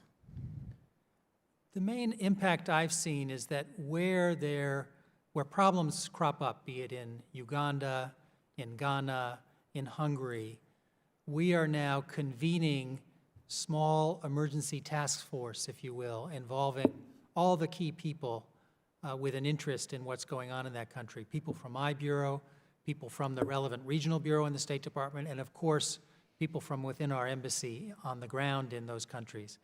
And we are getting together quickly by phone. In some cases, we have interagency meetings that are quickly convened to try and aggressively address the issue. So that's the main change I've seen since the memorandum came into effect. Thank you very much. Mr. Busby, I appreciate your time. Mr. Chairman, I appreciate this excellent hearing, and I appreciate Mr. Busby's comments in answers to my questions, but also in his previous discussion related to democratic backsliding, the fact that we can utilize the treatment of LGBTQI individuals as a bit of a barometer in certain places throughout the world. Mr. Chairman, I yield back. Thank you. Gentlelady's time has expired. I now recognize Representative Chrissy Houlihan of Pennsylvania for 5 minutes. Thank you, Mr. Chair. And thank you very much, Mr. Busby, for coming to join us today. I also want to echo my appreciation for having this hearing at this scale in the foreign affairs world for the first time. I'm also, however, really saddened that for my state, my Commonwealth of Pennsylvania, it's hard for me to sit up here and criticize other nations for their lack of support for the LGBTQI community when my own state has really got a long way to go in that area. So with that, I actually only have one question or sort of investigation with you. I wanted to talk about the intersection of advancing LGBTQI plus rights and the gender equity work that we're doing. Through the Ambassador at Large and Office of Global Women's Issues, the State Department has a dedicated official that is committed to promoting the rights and empowerment of women and girls through our U.S. foreign policy. Unfortunately, despite the broad mandate of the Office of Global Women's Issues has played a very limited role in addressing major human rights challenges, including access to sexual and reproductive health and rights, attention to women and girls who are of diverse sexual orientations and gender identities. This is somewhat along the lines of some of the questions of my colleagues. You mentioned that the Office of Global Women's Issues in your written testimony, and you noted that the office plays a role in mainstreaming LGBTQI plus issues into policy priorities across the department. I was wondering if you might be able to provide us some more details on the role that that office will play, and how your office will work with them to incorporate the concerns of the lesbian, bisexual, trans, and queer women into its work. Thank you for the question, Congresswoman. Let me say in general terms that we work very closely with the Women's Office, indeed hand in glove. We are implementing some of the programs that they helped to set up. Similarly, we look to them for guidance on how to best engage the women's community on a lot of these issues. In terms of specific activities that they might undertake to address the issues of lesbians, queer women, et cetera, I need to get back to you on that. I'm not aware of specific things that they're doing, but I'm sure that they, again, we are working hand in glove with them on any number of issues, both on LGBTQI rights as well as women's issues. I would really very much appreciate that opportunity to delve deeper into that. I think it really deserves more attention and more detail, and I yield back the balance of my time, but thank you. Gentlelady yields back. I now recognize Representative Tom Melanowski of New Jersey, who is the Vice Chair of the full committee, for 5 minutes. Thank you, Mr. Chairman. Earlier on in the hearing, Mr. Sherman complained that we don't have a confirmed Assistant Secretary for the DRL Bureau in this hearing, and that's wrong. We have me. So I just wanted to register a protest there. It's good to see you, Mr. Busby, and great that we are having this hearing. Thank you, Mr. Chairman, for holding it. I'm very glad that Mr. McCall had joined you at the start. He's a good man, and we love to work with him. But I do want to echo the concern about the empty seats on the other side. This should be a bipartisan issue. It shouldn't be hard, even if we may not agree on every aspect of it. Mr. Busby, just first a general question. This is such a tough issue. There's so many problems around the world. Sometimes it seems as if we're just, you know, that we're helpless in the face of all of these terrible abuses. I just wonder if you could maybe offer a couple of examples of where the work we have done as a country through this diplomacy actually has reversed setbacks to LGBT rights in countries around the world. You're allowed to go back to the time when we were working on this together, but I'd be curious if there are any other recent cases. I was thinking of Uganda, for example, a few years ago. Thank you, Congressman, for the good question. Yes, indeed, in Uganda in 2014, when the Ugandan legislature in the middle of the night passed a bill that would have enhanced penalties against LGBTQI+ persons, the U.S. government responded quite quickly through private diplomacy and eventually some sanctions against some of the doctors involved in the examination of some of the individuals accused of being LGBTQI. And indeed, that did lead to that legislation being withdrawn. Right. So that's a good example of success. In recent years, we've had success in Belize with litigation there that has resulted in decriminalization. We have worked closely with civil society in Botswana, where there have been positive legal decisions. And as I mentioned, in Angola, where there was a change of government, we have reinvigorated a human rights dialogue that was actually started under your tenure. But with the new government in Angola, they summarily repealed legislation criminalizing LGBTQI status or conduct. So that the diplomacy can work as hard as it is. So let me put a very tough case before you, and that is Egypt. I assume you would agree that the Sisi government is systematically closing the space for LGBTQI activists in the country. I mean, there are horrific practices. You know, we know that in Egyptian prisons there are designated morality wards, as they call them, where members of the community are beaten, tortured, forced to sign statements that they were, quote, practicing debauchery. You know about the case of Sarah Higazi, of course, who had been tortured in an Egyptian prison and eventually committed suicide. I mean, this is probably one of the worst examples in the world of just utter brutality waged by a government against its LGBTQ community. Would you agree with that? We are very concerned about the abuses we've seen against the LGBTQ. Would you agree they are at the level of seriousness that I specified? Yes. Thank you. The administration is now considering whether or not to withhold a certain share of the military aid to Egypt that is conditioned on human rights progress. You have the legal authority to waive those conditions. Would this issue, these abuses specifically, be considered as part of that review? Yes, I'm sure that these issues will be among those considered in that review. Understood. Have we ever raised the specific brutality against the LGBTQ community with senior Egyptian officials? Was it raised with Abbas Kamel this week, for example? I don't know whether it was raised this week, but I do know it's been raised with the Egyptian government before at senior levels. Okay. I do think this is a huge test. I probably don't need to convince you, but the test is always how we treat our allies. It's easy to beat up Iran. We should beat up Iran over this and other issues. But I think the test of the administration's extraordinarily strong stated commitment to defending human rights around the world and LGBTQI rights in particular, I think will be found in cases like Egypt, where we have competing equities that have to be weighed. And so I sincerely hope that we see a decision on the aid that reflects those concerns. And I yield back. Gentleman yields. Gentleman's time has expired. I now recognize Representative Sarah Jacobs of California, who's the Vice Chair of the Subcommittee on International Development, International Organizations, and Global Corporate Social Impact for 5 minutes. Well, thank you, Mr. Chair, and I echo my colleagues' thanks for you holding this committee hearing on this very important topic. And Mr. Busby, thank you for joining us.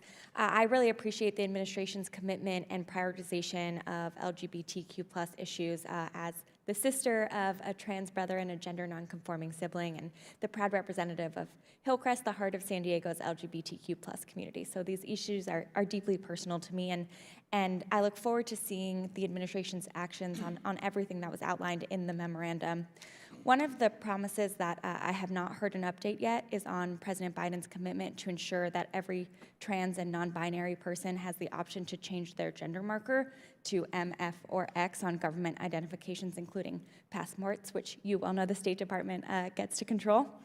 And currently, I've heard from many constituents that if they wish to affirm their own gender on a passport, they need a medical authorization and are unable to do so if they've not physically transitioned from one gender to another. And as we know, there's not currently a third gender option. I was wondering if you could provide a status update from the Biden administration and the State Department on how you'll be advancing these priorities. Thank you for that question, Congresswoman. I once lived in San Diego for a year, and Hillcrest is one of my favorite neighborhoods among those many in San Diego. All I can say about the passport issue is that it's being actively looked at. Can't say more than that, but it is actively under consideration. Well, thank you. I appreciate that. If you need anything from us, please let us know. And you well know how important it is. As President Biden likes to say, it's the power of our example as much as the example of our power. I wanted to follow on a couple of my colleagues' questions when they were asking how we've been able to engage on these issues with our allies. I do hope the presidential memoranda is fully implemented, and that being said, I also know that sometimes these memorandums can be great in theory, but not always translate to concrete actions and real influence in our foreign policy calculus, especially as my colleague, Representative Malinowski said, when there are competing equities. So I was wondering if you feel like you and your team have adequate support from leadership to really prioritize these issues and push back when needed, both within the department and within the interagency. Thank you for the question, Congresswoman. We do feel like in DRL that we have the support of leadership, which is reflected in the ways in which both President Biden and Secretary Blinken have indicated that human rights and democracy will be at the center of U.S. policy.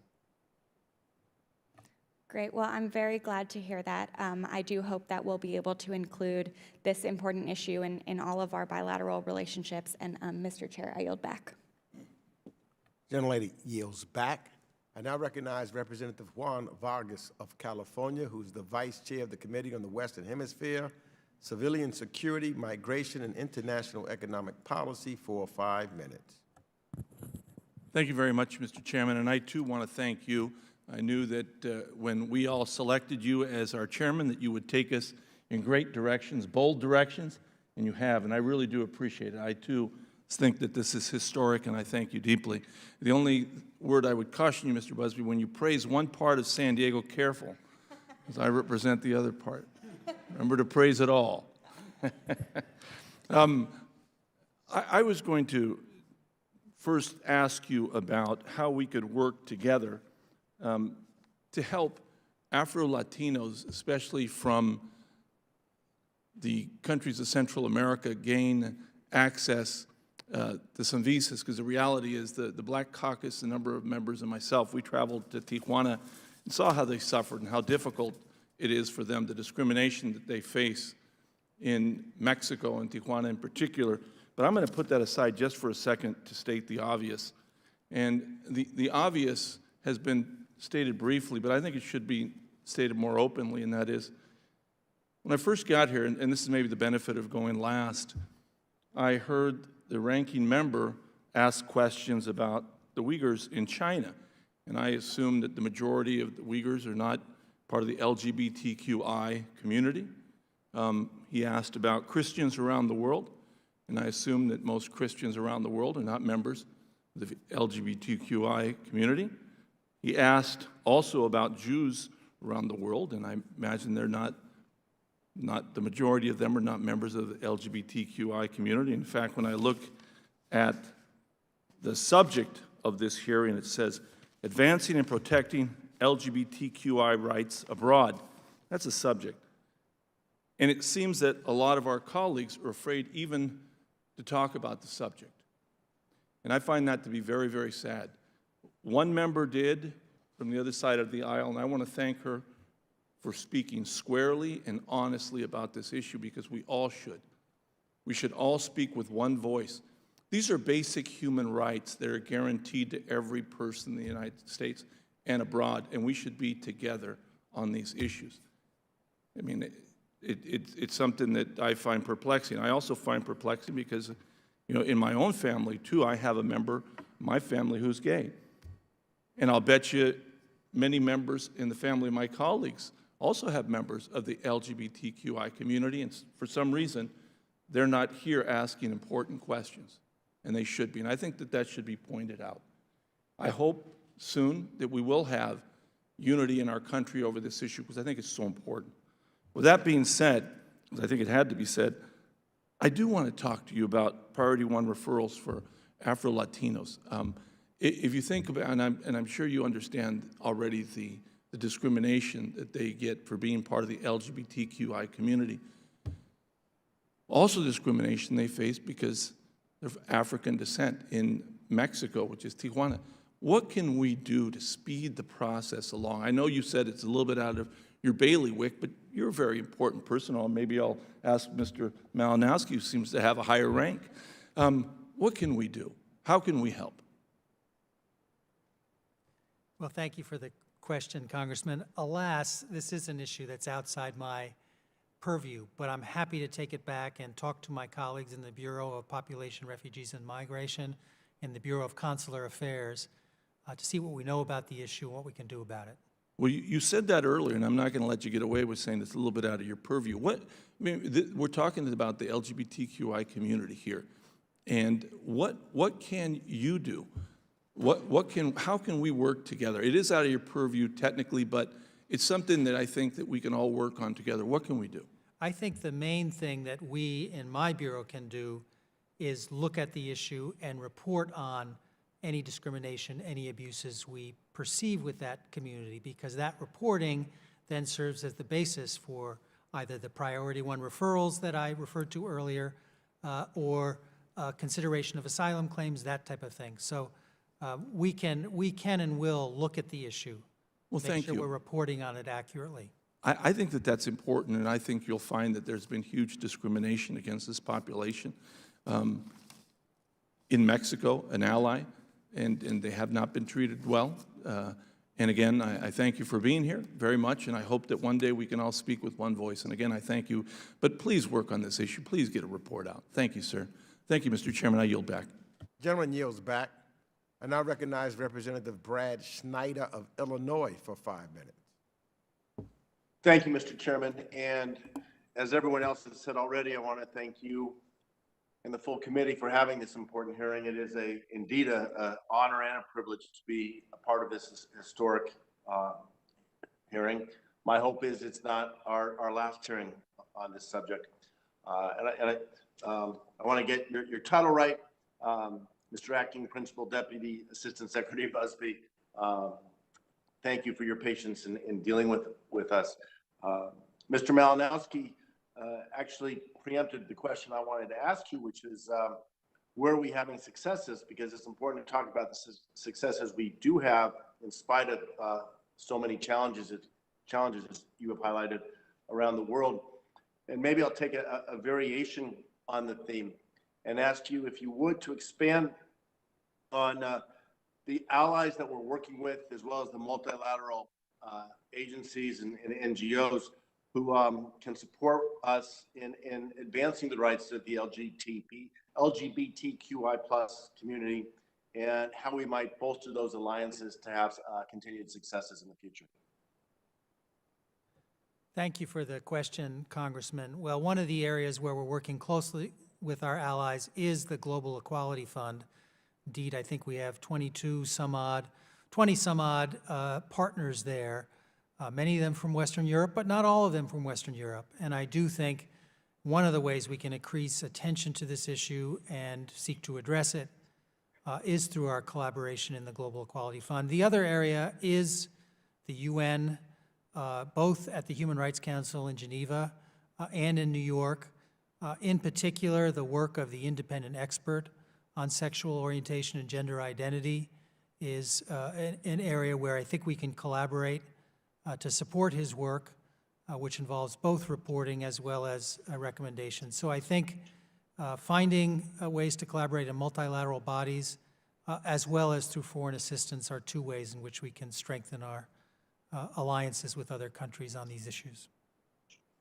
Great. And staying along in this line, but also kind of thinking back over history, if I look back at the history in the United States, we've made great progress, fits and starts, but over the last number of years, have made some great leaps. On the international stage, are there opportunities that we might pursue to make similar significant jumps?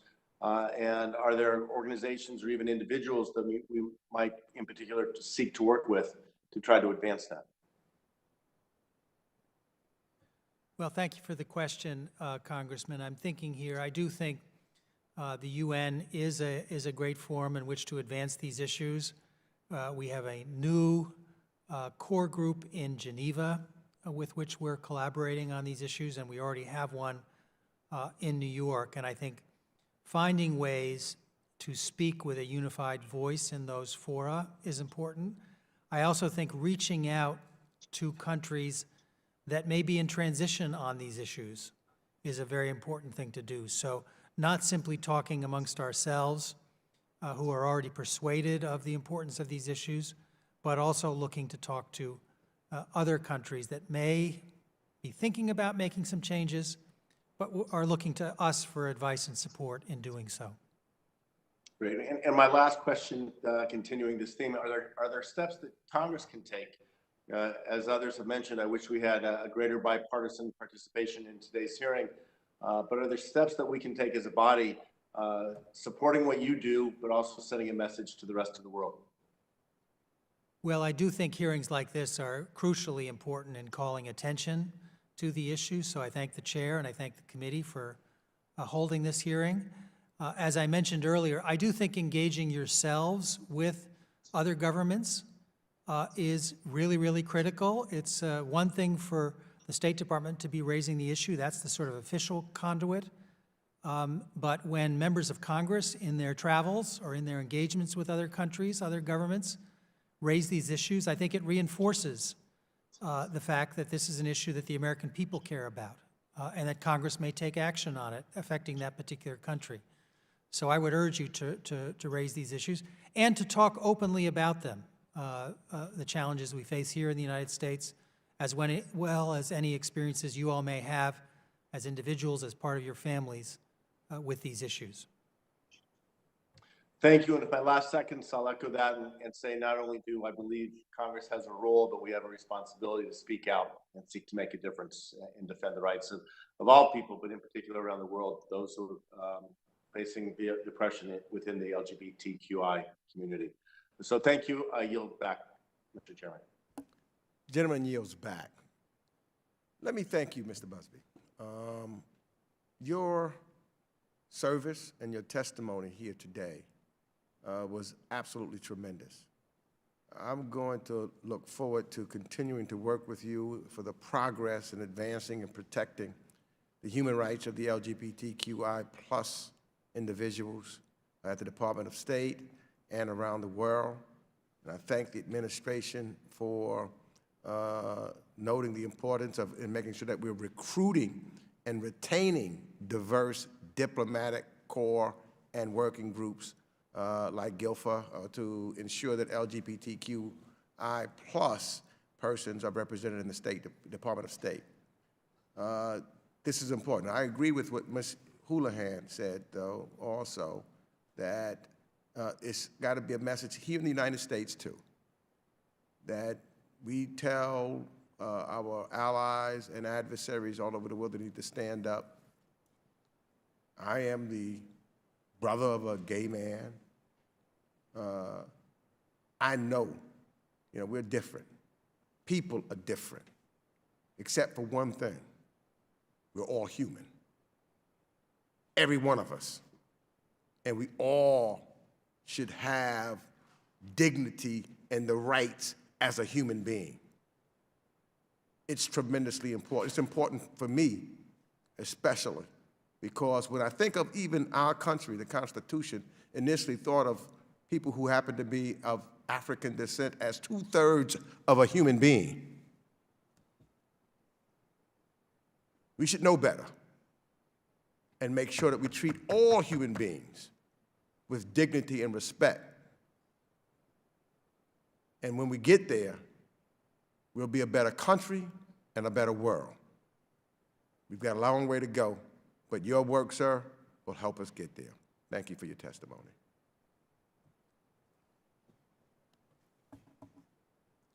So we will now, votes have started, and to our next panelist, I'm going to have to apologize because we're going to have to delay your testimony a little bit longer. We have 3 votes that we will have to take, and 4 votes, okay. 4 votes, which is approximately 80 minutes? Approximately 80 minutes before we finish voting. And then I promise you we will return because I definitely want to hear your testimony. I have questions that I want to make sure that I ask of you. I'll ask members, as many as possible, to please return because I know that we have something very valuable to listen to in your testimony. So we will now recess until we finish the 4th vote on the floor.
Committee now resumes. El comité reanuda.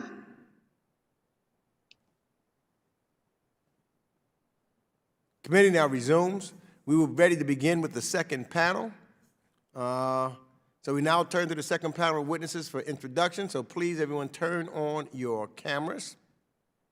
Our first witness will be Ms. Julie Dolph, who currently serves as a senior advisor to the Council for Global Equality, a coalition of 30 organizations working together for an inclusive U.S. foreign policy, which she co-founded in 2008. Then we have Ms. Njuri Gutaru, is the Executive Director of the National Gay and Lesbian Human Rights Commission in Nairobi, Kenya.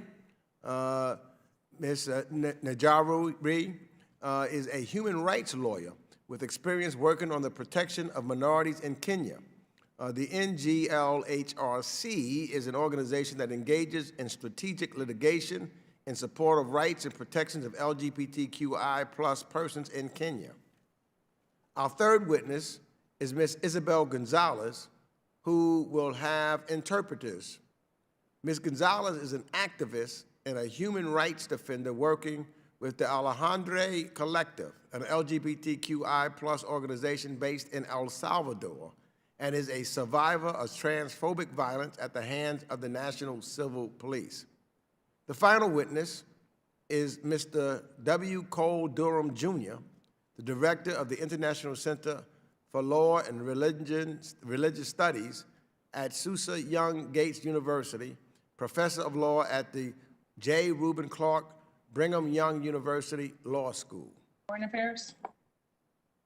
The witnesses, you will have 5 minutes to deliver your opening remarks. You'll also have an interpreter for one of the witnesses, and I'll make allowances to account for the time used for interpretation. I will gently tap my gavel when you have 30 seconds left so that you may conclude without objection. Your prepared written statements will be made a part of the record. I now recognize Ms. Dorff for her opening statement. Thank you, Chairman Meeks, Ranking Member McCall, and members of the committee. It is an honor to be part of the first ever HVAC hearing on the human rights of LGBTQI people today. The power of the human rights field is in the universal buy-in of a value system that affirms that every human being is born with basic rights and freedoms. 73 years after the Universal Declaration of Human Rights was signed, minorities, especially the most marginalized, are more robustly claiming their own rights and pointing out the specific ways that their rights are uniquely denied. These are not new or special rights. They are basic human rights as they apply in particular ways to particular communities, including the LGBTQI people, who are among the most persecuted in the world. There are 70 countries with criminal statutes against LGBTQI people, but more importantly than what is written in law, anti-LGBTQI stigma, discrimination, and violence are extreme and omnipresent. Often, abuses against our communities are the proverbial canary in the coal mine, signaling a broader human rights or rule of law deterioration. If you look around the globe this Pride Month alone, you'll find countries like Uzbekistan further criminalizing homosexuality and leaders of their legislature calling for the expulsion of LGBT people writ large. Or 15 of the 41 gay youth recently arrested in Uganda forced to undergo anal examinations while in jail, a practice that should be universally condemned as torture or rape. Or just 2 weeks ago, right after Vice President Harris's return from Guatemala, local trans leader Andrea Gonzalez, director of Ote Trans, was murdered along with another trans woman and a gay man. Or last week, a young Chechen lesbian was kidnapped by her family as she tried to escape Kadyrov's oppressive regime, her whereabouts still completely unknown. What we can all agree is that this treatment runs counter to everything our country should stand for: respect for individuals, for their privacy, their freedoms, and a societal spirit of inclusion. On top of the moral imperative to protect basic human rights of LGBT people around the world, we know from recent studies that greater legal protections against discrimination for LGBTQI people correlates to higher GDP and greater free rights for all. Human rights are indeed interrelated, indivisible, and not at odds with one another.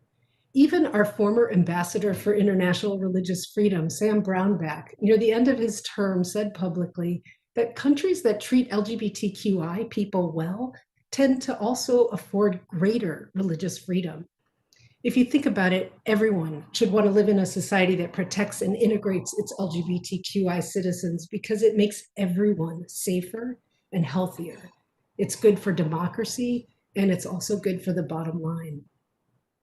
Acting PDAS Busby discussed earlier the President's Memorandum on the Human Rights of LGBTQI people, which has been a fantastic start for this administration, but there is so much more that we could all be doing. First, we need to bring our domestic and our foreign policy more into alignment. What happens here generally, and for LGBTQI Americans, both the good and the bad, disproportionately impacts people around the world, as well as our reputation and our credibility. Whether it's the Black Lives Matter movement, the treatment of transgender Americans, what happens to intersex children in American hospitals, the death of a trans woman in ICE detention, or whether big tech is held accountable for online harassment, it is noticed and felt around the world. We have a moral imperative to further perfect our own democracy, including the treatment of LGBTQI Americans, in order to effectively lead on these issues abroad. Secondly, we need to work even more multilaterally. While we have scores of partners in the global north and global south that share our values and support LGBTQI rights, most of them have fewer embassies around the world and fewer diplomats. So even the LGBT friendliest of nations welcomes US engagement and indeed leadership on these issues. Use our leadership to leverage even greater global engagement among our allies, not just at the UN and the OAS, but from our embassies, instigating joint demarches, sharing intelligence about quiet diplomacy efforts, bringing together diplomats with local civil society and authorities and even religious leaders in a safe space. Third, please increase the funding. Despite the very demonstrated need and excellent funding mechanisms at both state and USAID, funding levels are woefully insufficient. And the true integration of LGBTQ populations across our development programs is at its infancy at best. It's time to properly fund this work at a minimum level of $60 million a year. The upcoming Summit on Democracy provides another opportunity for multilateral commitments to this agenda, including resourcing areas that have not been done before, such as anti-poverty programming, specifically for LGBTQI people. And lastly, as it has been noted earlier today, make human rights, including LGBTQ rights, a bipartisan issue. There is no reason that basic human rights and individual freedom should be split on a partisan basis. It's time to pass the GLOBE Act, the International Human Rights Defense Act, the Global HER Act, and the Global Respect Act on a bipartisan basis. Our country stands firmly on the right side of these human rights issues, but we can be doing so much more with a little more political will and a little more financial commitment to live our democratic and human rights values. Thank you very much. Thank you for your statement. I now recognize Ms. Gataru. You're now recognized for 5 minutes. Chairman Mix, Ranking Member McCall, esteemed members of the House of Foreign Affairs Committee, as we mark Pride Month this year, I thank you for holding this important hearing, for inviting me here today to discuss the state of LGBTQ rights in Kenya. My name is Njeri Gateru, a feminist human rights lawyer working for the National Gay and Lesbian Human Rights Commission in Nairobi, Kenya. NIGOLAC is an organization with a mission to promote and protect the equality and inclusion of LGBTQ persons and communities and advance their meaningful participation in society. Over the last 8 years, NIGOLAC has won legal cases to allow for NGOs to be registered with the words gay and lesbian in their names and challenge the use of forced anal examinations, often perpetrated to obtain evidence of a person's sexuality. Since 2016, NIGOLAC and other partners have led efforts to strike down laws that criminalize LGBTQ identities. Despite the 2010 Kenyan Constitution containing a strong Bill of Rights that has advanced judicial precedents on equality on and inclusion, Kenya remains one of the 69 countries in the world that criminalizes homosexuality with up to 14 years imprisonment. Nigolak is helping to lead efforts in the judiciary to challenge these laws. Though our petition was dismissed in May 2019, a decision that upheld these criminal statutes, Nigolak and our partners have appealed this decision. Criminalization is widely used to justify a wide range of rights violations of Kenyans who are perceived to be sexual and gender minorities, and reduces instance of reporting of rights violations. Unfortunately, Kenyan society continues to espouse homophobic thinking and sentiment. In 2013, a world survey of attitudes around homosexuality found that Kenya was one of the most intolerant countries around homosexuality. Other studies have found that majority of Kenyans held anti-LGBTQ beliefs and believed that counseling or prayer could change a person's sexuality. The political front has also been illustrative of homophobic sentiment in the country. In 2015, our president, Uhuru Kenyatta, stated that gay rights were of no importance to Kenya. A year earlier, members of a fringe political... Sorry, there's a bit of interruption. A year earlier, members of a fringe political party had proposed an anti-homosexuality bill in parliament, which increased punishments to life imprisonment or public stoning by death. As a result, the lived realities for sexual and gender minorities throughout Kenya continue to feature narratives such as corrective rape, blackmail and extortion, violent attacks, especially of vulnerable LGBTQ persons, forced evictions, arbitrary arrests, and workplace discrimination. A 2019 study on violence, mental health, and access to healthcare shows that LGBTQ persons' lifetimes prevalence of sexual violence is more than triple that among women in the general population. In Kenya, LGBTQ people's access to healthcare was also undermined by the global gag rule. The dangerous policy forced trusted and welcoming LGBTQ health providers to choose between receiving US global health assistance and providing comprehensive health care. The global gag rule, such as clinics who previously provided queer people services and disrupted other services, including HIV treatment and prevention, putting their lives at risk. And for queer refugees, the vulnerabilities are exacerbated. Kenya currently hosts about 1,100 LGBTQ refugees throughout the duration of displacement experience multiple instances of discrimination and violence. Kuma refugee camp reports the highest reports of violence, including arson attacks, which have resulted in the death of a queer refugee earlier this year. And for urban queer refugees, we have received reports of denial of service, forcing refugees to seek private and expensive alternatives. The effects of COVID-19 pandemic have also been felt deeply by our community. We have seen a marked increase in reports of harassment, arrest and detention by community members. We've seen specific targeting of LGBTQ refugee safe houses, attacks from families and neighbors, discrimination and stigma in isolation centers, and increased reporting of intimate partner violence. The lockdown guidelines have forced shut safe spaces and LGBTQ-friendly organizations, including those who provide mental health and HIV treatment and prevention services. A significant number of the LGBTQ workforce held informal jobs, which suffered greatly with the upheaval of the pandemic.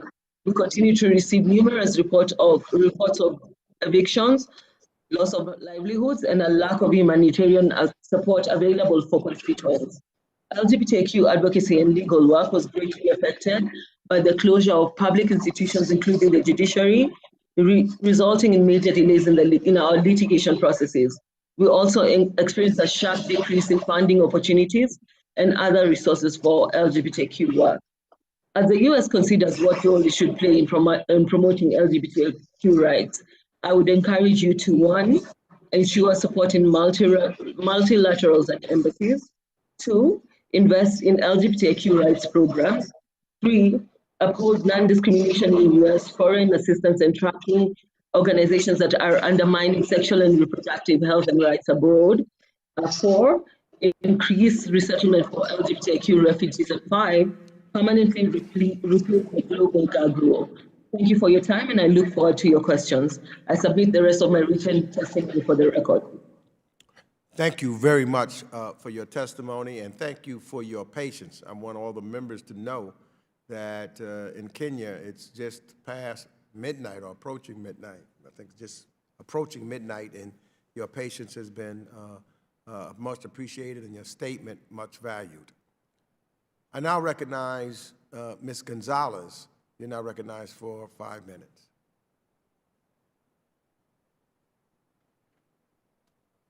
Presidente mío, miembro rango y estimados del Comité de Relaciones Exteriores de la Cámara.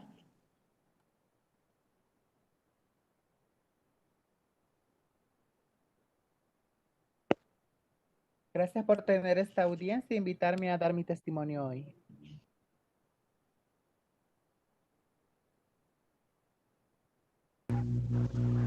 Chairman Meeks, Ranking Member McCall, and esteemed members of the House Foreign Affairs Committee. Thank you for holding this hearing and inviting me to testify here today. Mi nombre es Isabela González y soy una mujer transgénero salvadoreña. My name is Isabela Gonzalez, and I am a transgender woman from El Salvador. Mi testimonio trata sobre el arresto injustificado por parte de los agentes de la Policía Nacional Civil. My testimony is about my unjustified arrest carried out by the National Civil Police Force En conjunto a la Fiscalía General de la República de El Salvador. together with the Attorney General of the Republic of El Salvador. Un 17 de junio del 2017, donde se violentaron mis derechos y irrumpieron mi casa asegurando tener una orden de captura acusándome de delitos y de agrupaciones ilícitas. This took place on June 17th, 2017, when my rights were violated. The police broke into my house at dawn, claiming to have an arrest warrant, which I never saw, and accused me of being involved with criminal groups. Recibí intimidación, golpes, me forzaron a firmar documentos en blanco, castigos injustificados durante mi detención. The police verbally intimidated me and physically attacked me, forcing me to sign documents that were blank. And during my subsequent detention, I was tortured. Acompañados con actos de tortura, por ejemplo, me obligaron a quitarme las uñas postizas o con navaja y quedando mis dedos sangrando. The police, for example, forced me to use a knife to remove my fake nails, leaving my fingers cut and bleeding. Me dieron patadas en costillas, piernas, glúteos y el uso del baño era solo una vez al día y no me permitieron ningún tipo de alimentación. I was kicked in the ribs, legs, and buttocks. I was only allowed to use the bathroom once a day, and I was not given any food. The police took my personal belongings. También hicieron el hurto o el robo de mis pertenencias personales con mi billetera y dinero. Y bueno, recibí burlas, señalamientos, hostigamientos, humillaciones, ofreciéndome sexualmente a los otros reclusos. I was only allowed to use the bathroom once a day and was not given any food. My personal belongings were taken, my phone, my wallet, and the cash in it. During my detention, I suffered stigma and discrimination for my gender identity. I was bullied, harassed, and humiliated. The police offered me sexually to other inmates, forcing me to undress in front of the police force. Obligándome a desnudarme en frente de todos los policías y el miembro de la Fuerza Armada de El Salvador. I was forced to undress in front of the police and in front of the armed forces of El Salvador. Durante mi captura, el policía responsable de la delegación trató muchas veces de persuadirme de mi identidad de género. Estaba aludiendo que estaba siendo engañada por el diablo. During my detention, the police officer in charge tried many times to persuade me to renounce my gender identity and alluded that I was being deceived by the devil. Utilizando la Biblia, ignorando que somos un país laico y no puede ejercer sus creencias religiosas en el lugar donde funge, su oficio o su labor como funcionario público. He alluded that I was being deceived by the devil, citing the Bible, which ignores the fact that we are a secular government and that government officials should not employ their religious beliefs in this capacity. Los fundamentos religiosos son utilizados por personas conservadoras para negar los derechos de la población LGBTI, incluso desde sus cargos públicos. Religious arguments are often used by conservatives to deny the rights of LGBTI people, including those that are in public service. Después de 6 días salí libre por caución, bajo medidas suscitativas y con detención provisional, pero siempre seguí en proceso de investigación. After 6 days, I was released on bail, but kept under alternative measures for provisional arrest, and I remained under investigation. Se denunció a la Procuraduría de la Defensa de los Derechos Humanos, la cual no dio respuesta a mi denuncia, resumiendo que la delegación donde sufrí mi proceso de detención lanzó un documento donde decía de que no se me trató mal y siempre mi trato fue digno durante mi aprehensión. My arrest was reported to the Office of the Human Rights Ombudsman, who did not respond to the complaint that I filed, beyond indicating that the police station where I was detained did not mistreat me, nor stigmatize me, or discriminate against me. Without a thorough investigation, the Ombudsman opted to believe the police report and ignore the evidence that I provided with my testimony. Decidieron darse con el informe de la Policía Nacional Civil y no con las pruebas que yo les había mostrado junto a mi testimonio. They kept the police report and put aside all the evidence that I had provided. A lo largo de 2 meses de este mismo 2017, sufrí acoso, hostigamiento y persecución por parte de los agentes de la Policía Nacional Civil. Later in 2017, after learning that I had filed this complaint against the police, I continued to be harassed and persecuted for 2 entire months. Al enterarse que existía una denuncia en su contra, decidieron atacarme hasta intentar asesinarme, disparándome desde la patrulla cuando yo regresaba de mi trabajo a altas horas de la noche. As I mentioned, they harassed and persecuted me, and this extended to an attempted assassination. They shot at me from a police car late one night when I was returning home from work. A causa de esos hechos, decidí realizar desplazamiento forzado internamente, abandonando mi casa, familia y amigos, y donde busqué ayuda en ONG como con Cabistrán, quienes me brindaron el apoyo y la asesoría necesaria. So as a result of these events, I was forced to abandon my home, my family, friends, and dreams. I sought help from NGOs like Concabis Trans, who provided me with the support and advice I needed. En este país hay víctimas fatales a causa del estigma y la discriminación que sufren las personas LGBTIQ+. In El Salvador, LGBTIQ people are still being murdered because of stigma and discrimination. El Salvador tiene una deuda histórica con la población transgénero para rechazar una y otra vez la identidad de género. El Salvador has a historical debt to the transgender population, having rejected over and over again the proposed gender identity law. Un vivo ejemplo es lo que recientemente pasó con la nueva Asamblea Legislativa, que mandó a archivo la nueva propuesta de ley. This is apparent as the new Legislative Assembly took office and took this a step further by archiving the proposed gender identity law, ignoring the effort of civil society organizers. Propuesta de ley que con mucho esfuerzo organizaciones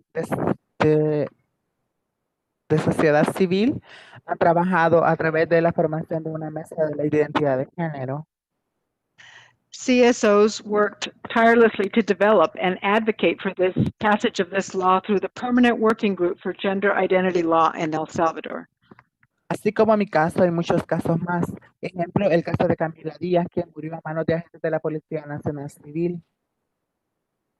For example, there are many other cases like mine. Camila Diaz is a transgender woman who was murdered by the National Civil Police after being deported from the U.S., where she was denied political asylum in 2019. Camila Díaz sufrió este acontecimiento días de haber sido deportada de los Estados Unidos y le negó asilo político en el 2019. She had requested political asylum, was refused, and deported. También está el caso de Francela Méndez, activista trans que fue asesinada a sangre fría en el 2015 y que su caso hasta el día de hoy está impune. Another case is Francela Méndez, a transgender activist who was murdered in cold blood in 2015, and her case remains in impunity. No olvidemos la masacre en el 2017 en el Departamento de La Paz, donde 4 mujeres transgénero fueron asesinadas a barbarie en manos de las pandillas de la zona. We must remember the 2017 massacre in the municipality of La Paz, where 4 transgender women were brutally murdered by local gangs. También está el caso de Jade Díaz, que fue encontrada muerta, atada de pies y manos a una roca en un río de la zona oriental del país en el 2019. Another case is Jade Diaz in the eastern part of El Salvador, who was found dead in 2019 in a river with her hands and feet tied to rocks. Y así hay muchas violaciones, torturas y muertes que sin número no terminan nunca. And there's so many more stories of rape, torture, and death, and if I started to enumerate them, I'd never finish. Tuvimos un Estado patriarcal y machista que nos brinda el más mínimo interés en investigar estos casos de crímenes por odio, quedando impune todos estos casos. Let's also mention the patriarchal and sexist state that does not provide the slightest interest in investigating these cases of hate crimes, and they remain in impunity. La población LGBTI en El Salvador sufre día tras día desplazamientos forzados, interna como externamente. The LGBTIQ population in El Salvador suffers day after day, including forced internal and external displacement because of the violence perpetrated by gangs and the state.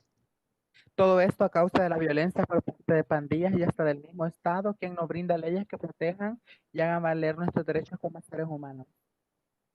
Gang or official violence do not provide the laws and protect and enforce our human rights. There's total disinterest in this alarming situation that we're facing as a vulnerable population.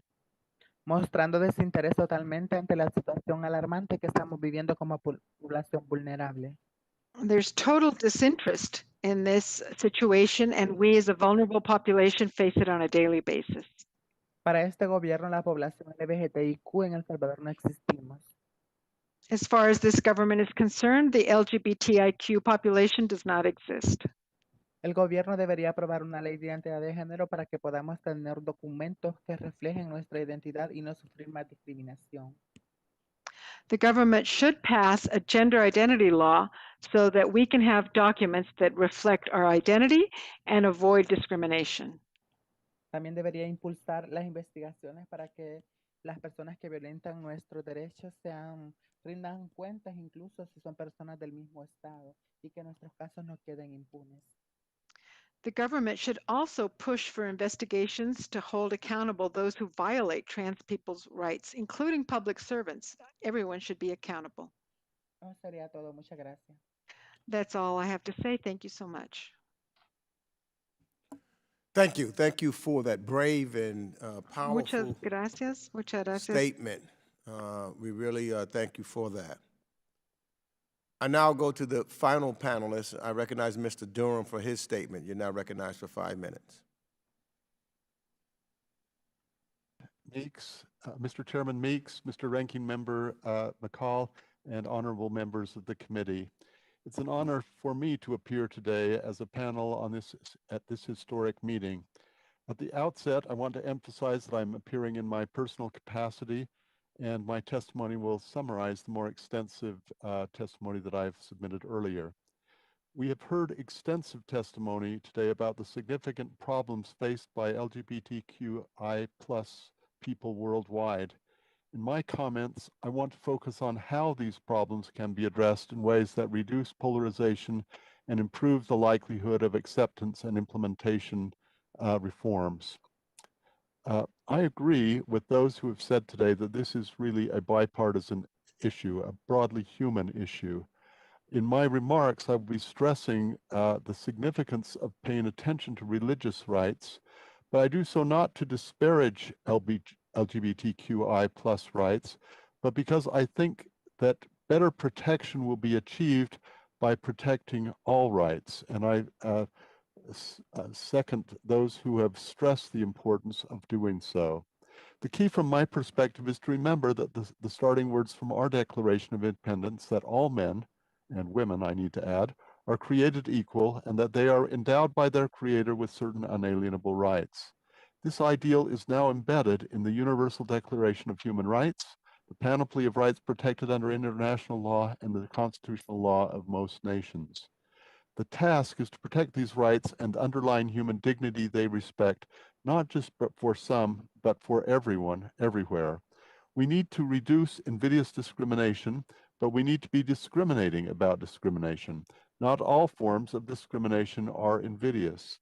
Genuine liberty presupposes pluralism, a society with differentiated religious and philosophical worldviews, and differing lifestyles and life stances. What centuries of experience with principles of freedom of religion or belief have taught us is that social peace is best advanced and solidified by finding ways to optimize the respect for the equal freedom and dignity of all, thereby assuring that people can live together in peace and prosperity despite deep differences. It's important to remember that there are many areas where the rights of LGBTQI plus persons align with the rights of religious believers and communities, though there are, of course, areas where their respective interests, beliefs, and lifestyles collide. What is vital is to cease seeing these tensions as a tragic zero-sum game and finding ways to optimize protections for all concerned. In this regard, my testimony addresses the principle of finding practical concordance, the idea that we need to find holistic interpretation of the panoply of human rights which does not result in one group's rights dominating and repressing the others, but which optimizes protections for the rights of all to the greatest extent possible. Utah's recent experience in passing compromise legislation protective of both LGBTQI plus rights and religious freedom rights showed not only that such compromises can be worked out in significant areas of social life. An important and often unnoted result is that tensions have been reduced, and Utah is now tied for second place among states in the nation in popular support, 77%, for LGBTQI plus rights. My testimony highlights a case argued last month before the Inter-American Court of Human Rights involving a woman who lost her certification to teach Catholic religion in a public school when she came out as a lesbian. Significantly, she did not lose her employment, nor her right to teach religion or ethics in general. She just lost the right to teach Catholic instruction. So, she transferred to a position with increased pay and continued at her school until retirement. Yet the Inter-American Commission held that she had been impermissibly discriminated against on the basis of sexual orientation. A better approach, respecting the rights of all concerned, was Chile's approach, which protected her employment, but also the rights of children, parents, believers, and the church to select teachers of Catholic religion who exemplified their beliefs. Too often, well-intended efforts to prevent discrimination are overbroad and unnecessarily threaten freedom of religion or belief and freedom of expression. My testimony explores such overbreadth problems with respect to the Convention Against All Forms of Discrimination and Intolerance that has been adopted by the Organization of American States. Fortunately, this has been ratified by only 2 countries over the past 8 years. It potentially calls for criminalization of mere expression of traditional religious beliefs, whether by believers or by the press. Canada initially supported the convention but withdrew its support because of its overbreadth. The most effective reforms will still seek to find practical concordance that optimizes the rights for all. This committee should encourage that kind of approach in all aspects of U.S. foreign policy. Thank you. Thank you, Mr. Durham. I will now recognize members for 5 minutes each pursuant to House rules, and all time yielded is for the purpose of questioning our witnesses. I'll start by recognizing myself. And let me first say to Ms. Gonzalez, I just want to thank you again for your powerful testimony and sharing your story with us today. You know, it hits one in the heart to hear about the abuses and the denial, basically, of human rights that you have suffered at the hands of the Salvadorian police and that state. And it seems clearly to me that the government, you know, said they had pledged to support the advancement and protection of human rights of LGBTQI plus individuals, but clearly they have not. So the question is that I have for you, Ms. Gonzalez, what do you think is the biggest challenge facing LGBTQI plus activists in El Salvador, and what's the most effective steps that you think that we can take as members of the United States Congress to help combat the violence and discrimination against luchar contra LGBTQ? esta violencia?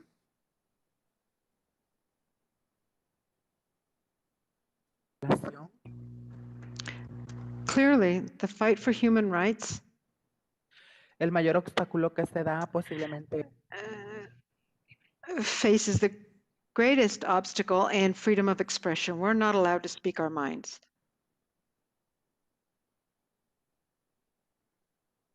ayude sensibilizando de una forma directa para que nuestros derechos se hagan valer.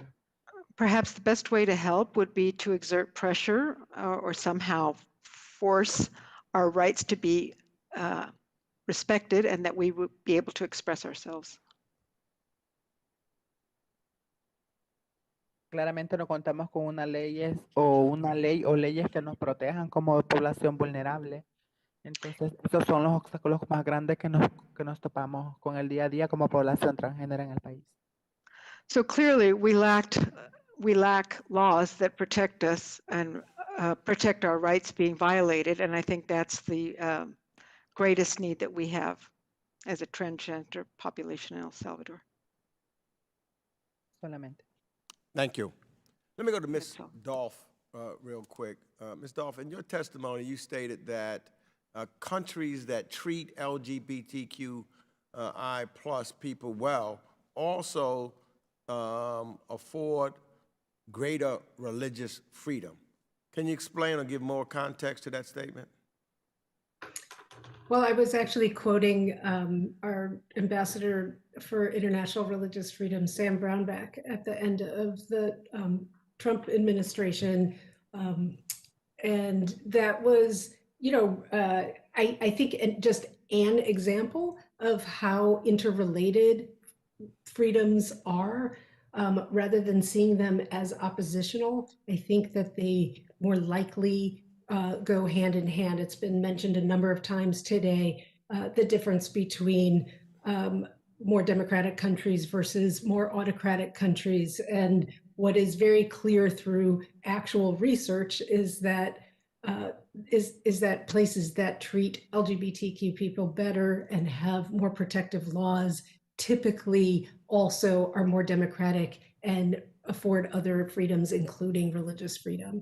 I do want to just mention that, you know, I think that it's a little bit of a false, you know, tension. It's very rare that my freedom infringes on somebody else's religious rights. And in fact, the one specific case that was just mentioned in Chile, I mean, there's no reason that because that woman is a lesbian, that she's any worse of a Catholic teacher. She might be the best one in the school. And she might be a devout Catholic. I mean, it is much more common that in places where religious freedom is being denied to LGBT people, that we see a restriction on freedoms writ large. So that was my point. Thank you very much for that answer. Let me quickly go to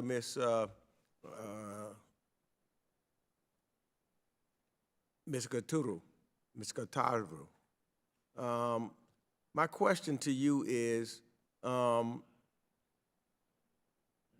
what challenges do you face in regards to the strategic litigation that your organization is dealing with now and groups like it? And how can the United States and diplomatic missions be helpful to you in that mission? Thank you for the question. I mean, generally the challenge is criminalization. This is what we go to court to litigate against.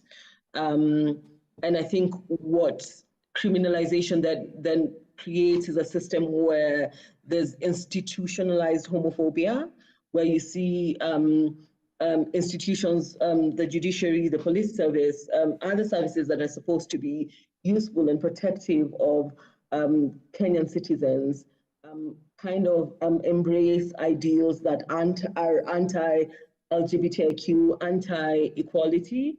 And so we struggle through that in the work that we're doing in courts to remove the laws and to repeal the laws. In 2019, when we, I think, had our biggest setback, where the High Court said that the evidence that we provided to them was not enough to justify a repealing of the law. The question that then sat with our communities was what is sufficient evidence that we are violated consistently, and what is sufficient evidence that we are, like we're hurt and we're in pain, and we're routinely discriminated against in our access to health services, in our access to information, in our access to, basic human rights. So I think where we exist within a criminalized state, what we see is that we find continuous justification for the pain and for the discrimination and the stigmatization of LGBTIQ people. And then we see that then fold out in different layers, whether it means that people are unfairly terminated from their jobs or evicted from their places of residence, or if it means violence or corrective rape or other kinds of violations. And so that wraps up into some kind of ball with multiple layers, depending on what the reality of the person who's affected is.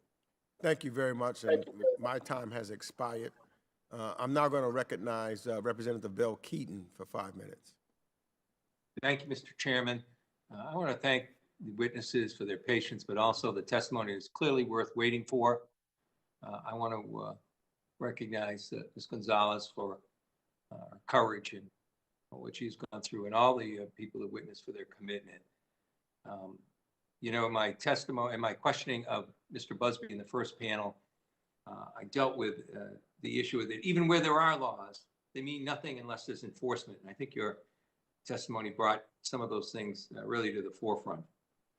But I'd like to give you as much time as you'd like to take, any of you, to discuss something else. We discussed the horrific, violent, sometimes fatal actions that were inflicted on innocent individuals. But if you could, discrimination permeates much more than even these awful acts. It's a discrimination that people live with every day. So if you could take a few minutes, I would hope, and share some stories that you know of or experienced in daily life, how hard it is, the ability to have basic needs covered, what happens, the difficulty in trying to get a place to live, to try and get decent health care, to try and go to school and be educated, to try and get or keep a job. These are the things that happen every day, day in and day out. And I think it would bring home just how serious an issue this is, even beyond these awful violent incidents, but what happens every day. So I'd like to share my time, if you could, one of you or any of you want to share that kind of story.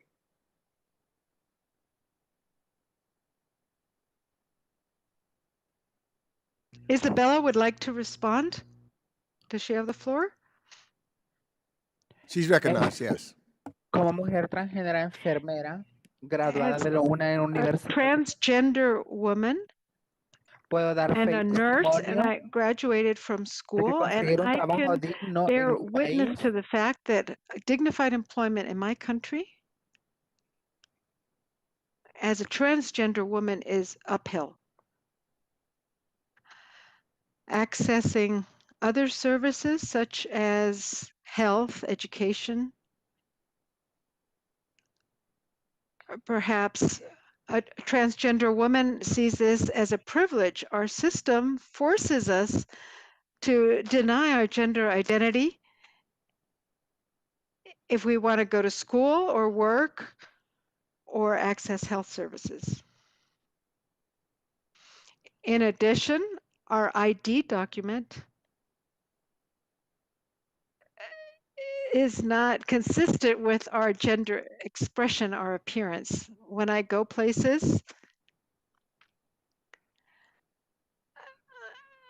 I seek a job. I'm a female in appearance, but I have a male name on my ID card. So we have many things blocked out to us. We have no access. At least this is the case in El Salvador.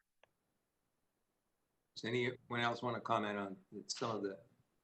Yes, Ms. Dorf. Yeah, no, thank you for the question. I think that the COVID last year and a half has really exemplified how the LGBT community is particularly vulnerable on a number of levels. But one of the things that was really eye-opening, even to a 30-year veteran in this space, was how the vast majority of LGBTQ people across all regions of the world are employed, if at all, in the informal labor sector. And how when there was the kind of understandable shutdown during COVID, how people were disproportionately unable to feed and house themselves. And so I think you're pointing to a really, really important area that the US government is really only at its infancy on, which is genuine inclusion of the specific needs of these populations in our development programming, and particularly our anti-poverty work. And we have so much we could be doing in that space, and a fantastic opportunity with the Summit of Democracies coming up to start to address the genuine development needs with our funding. Related to our development funding, I think it's super important to look at our non-discrimination policies and to make them very, very overt around the world, that with US government funding, there will not be discrimination in service delivery, or ideally, and also in the employment from our implementers around the world on the basis of sexual orientation and gender identity. I think that would go a very long way towards addressing some of that daily stigma that you so rightly observe. My Mr. time has Chairman? expired. Okay. I'll yield back, and I thank you again for your testimony. Thank you. The gentleman's time has expired. I now recognize Representative Houlihan for 5 minutes. Thank you, Mr. Chair. Can you all hear me okay? Yes. Excellent. And I want to thank all of the panelists for coming and the witnesses for coming today, and the chairman for putting together this historic panel.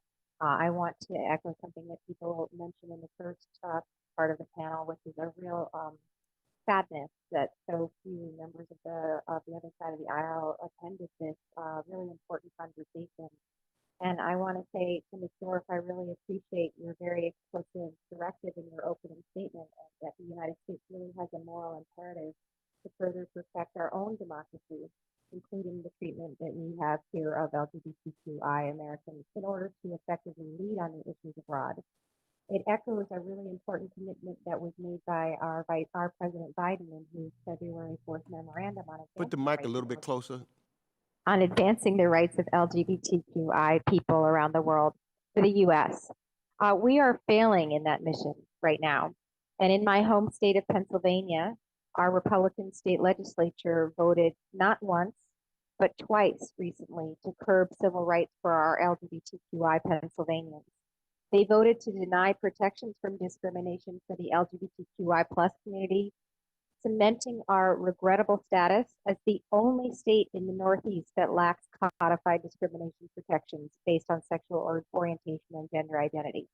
So, Ms. Dorff, I'm frustrated. I'm disappointed in the lack of conviction and courage on the part of my Commonwealth Republican colleagues, as well as our colleagues here in this body, because the LGBTQI people of our community really need to be seen, and not just around the world, but just in my own hometown. So, Ms. Dorff, if you wouldn't mind explaining, because I think it really is important for us to hear right now, how the failure to protect the rights of LGBTQI people locally, at a state level, and nationally in the United States undermines our reputation and credibility globally. Well, thank you for underscoring those points and for the question. I think you know, I am every day both encouraged by the incredible activists around the world and their bravery and stamina and creativity, and also sometimes just utterly surprised at how important what happens in the United States is everywhere in the world. I can't tell you how many times as we were preparing for this election, I would be in touch with activists around the world, and you know, they said, well, when we had Obama, or they were just following every bit of our election because it does impact them both in a kind of psychic way and also in a real way in terms of what some particularly leaders in authoritarian regimes feel like they can get away with, depending on how the United States is going to respond. And in particular around the treatment of transgender folks in the United States, I think that is noticed very deeply by people all over the world. And many cues are taken from us. So I don't have a great answer for how to deal with the the sort of extremism of the anti-trans moment in the United States, or the regressive forces that do exist here as well. We just have to keep on fighting for what we know is right. But it absolutely does impact people everywhere, what happens here. Similarly, the Black Lives Matter movement was both, was actually very, very inspiring to activists around the world, including LGBT activists around the world, who are primarily, when you get out of this country, are primarily people of color, and very much relate to what happens to their bodies by society and by government forces. And it was incredibly encouraging to LGBT activists globally that there was that direct conversation about racism and that direct conversation about violence, and was quite inspiring to folks. So I think it's a bit of a double-edged sword for us to be transparent and honest about our problems here, but the fighting back is also critical. Thank you. I really respect your perspective, and I also appreciate Representative Phillips and Representative Wild for yielding me their time, and I yield back. Thank you. I now recognize Representative Susan Wow for 5 minutes. Thank you, Mr. Chairman. Ms. Dorff, I wanted to ask you, one of your recommendations is to make human rights, including LGBTQI plus rights, a bipartisan issue. This has been elusive, yes. There are some members on the other side of the aisle who care, but it has been difficult to garner large numbers, as evidenced by the absence of our friends across the aisle at this hearing. Give us some advice. How do we make people care about this? Well, there's obviously many systemic fixes that our country needs to address, like gerrymandering and things that make unfortunately, our country and our Congress more partisan than it should be or than is good for the American people. I think Republicans know very deeply that that there is growing support for LGBTQ rights in this country. Only a few years after the US Supreme Court has settled the question on the freedom to marry here. Just last month, according to Gallup, support for marriage equality is well over 70% across the United States, including 55% of voting Republicans. So I think it's very clear that it's no longer politically useful to be overtly anti-LGBT, but being supportive takes courage and takes, I think, we heard a number of members earlier today talk about people in their own families. I think sometimes those family members need to put more pressure on their Republican families as well to hold them accountable, because this is about real people's lives, and that tends to be the thing that helps motivate even the politically uncourageous to do the right thing. Well, everything you say is absolutely correct. Unfortunately, waiting for people to have something or find out that somebody in their own family would be affected by more and better rights isn't enough of a solution. And I appreciate your concern and your inability to state anything more specific than that, because it, quite frankly, is not something that there's a formula for. I do want to ask a question of Ms. Gateru. Ms. Gateru, in your testimony, you write, "We have seen a marked increase in reports of harassment, arrest, and detention by community members owing to increased policing and movement restrictions. We saw specific targeting of LGBTIQ plus safe houses, where members were arrested and detained by officers who demanded bribes, and when they were unable to offer this, the members were charged with violating government protocols on COVID related to gathering." I'd be interested in hearing you elaborate on this. Have you observed a systemic targeting of the LGBTQ movement under the pretext of pandemic restrictions? Absolutely, yes, we have. I think what happens consistently with communities that are marginalized, and then communities then get who are double or triple marginalized, is that we see, I guess, a routine victimization of these communities, and so we saw that exacerbated within within COVID and within the guidelines that came out, the government guidelines that came out of COVID. What happened within that time that all of us were at home, and so everyone's neighbors were at home, and so there was more space for people to be more profiled and for neighbors to ask why in this house that has, I guess, shared, shared spaces, why is this space that's occupied by a male then, often frequented by males, or why is it that people who present in a certain way show up in during the later evenings, and so sex workers would get profiled by that because of that, and such other situations. So we did see and persistently that police officers within a number of counties would go specifically to safe houses where we've seen refugees create a system of, I guess, siblinghood, where they would share housing, and so share resources, and then kind of like be accountable for each other's safety.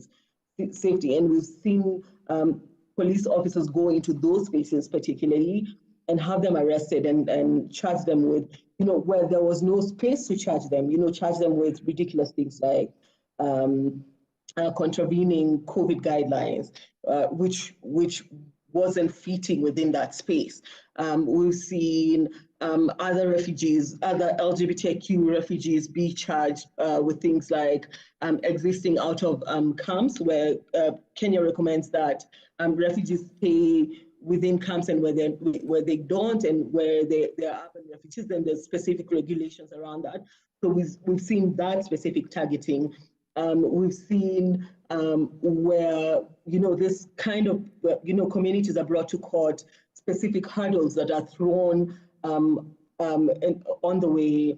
So whereas it would be very easy to get a Kenyan person charged, with contravening COVID protocol out of jail, on bond or bail, we saw that judges were very specific in requiring, harder, bail and bond requirements. So they would say, for example, and a very recent example in Nairobi, that a person would have to, a Kenyan person with a salary of upwards of $3,000 US dollars, which is, which is significantly high for anyone in working in Kenya, that such a person would have to stand surety for this person. So we've seen those specific things, and I think without an inner look, one would not be able to identify that these are specific hurdles for our communities, and that these are things that are not necessarily applied for anyone outside of the community. But then in the ways that we've studied them and in the ways that they've presented to us in the last 1.5 years, I think we're better able to recognize them now. Thank you very much. I'd love to hear more, but my time has run out. I yield back. Thank you. I now recognize Representative Dean Phillips.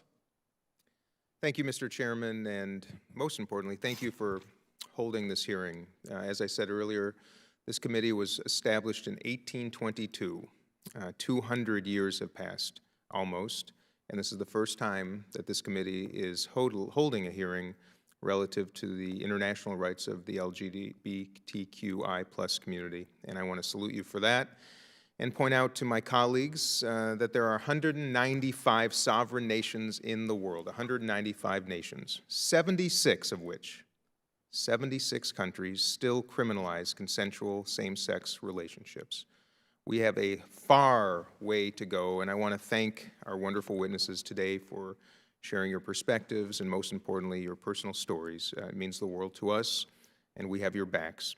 I want to ask you, Ms. Gutiérrez, experts from the National Endowment for Democracy's Journal of Democracy have argued that U.S. LGBTQI plus rights advocacy overseas can run the risk of, quote, playing directly into the hands of local politicians eager to brand LGBTQI plus rights as, quote, foreign values, and to rationalize their anti-LGBTQI plus policies as a defense against Western influences. Do you agree with this perspective, and if this is indeed a challenge? And if so, how can it be mitigated? So I do agree with this sentiment, but I think it would be 0.0% of what I would worry about in terms of a discussion about international support for LGBTQ persons and LGBTQ work abroad for, from the US. I think all across the globe, there's what I would call lazy sentiment around opposition for equality and opposition for LGBTQ rights. And so we would have conversations about, this is a Western thing, or sometimes this is against, religion, or this is against the family unit, and such, I guess, long-standing rhetoric that has been, I think, declassified and demolished for a long time, longer than we have been activists for. So I don't think that this would be a reason for concern for anyone, particularly any person who was working or who was intentionally engaging with efforts that were already on ground or efforts that were already in country. So if the support was support that was truly invested in growing whatever the work was in the country, or whatever the work was in whatever specific place it was that we're having a conversation about, I don't think that the sentiment about this being a foreign issue would be a thing that would hold ground at all. Okay, I appreciate that.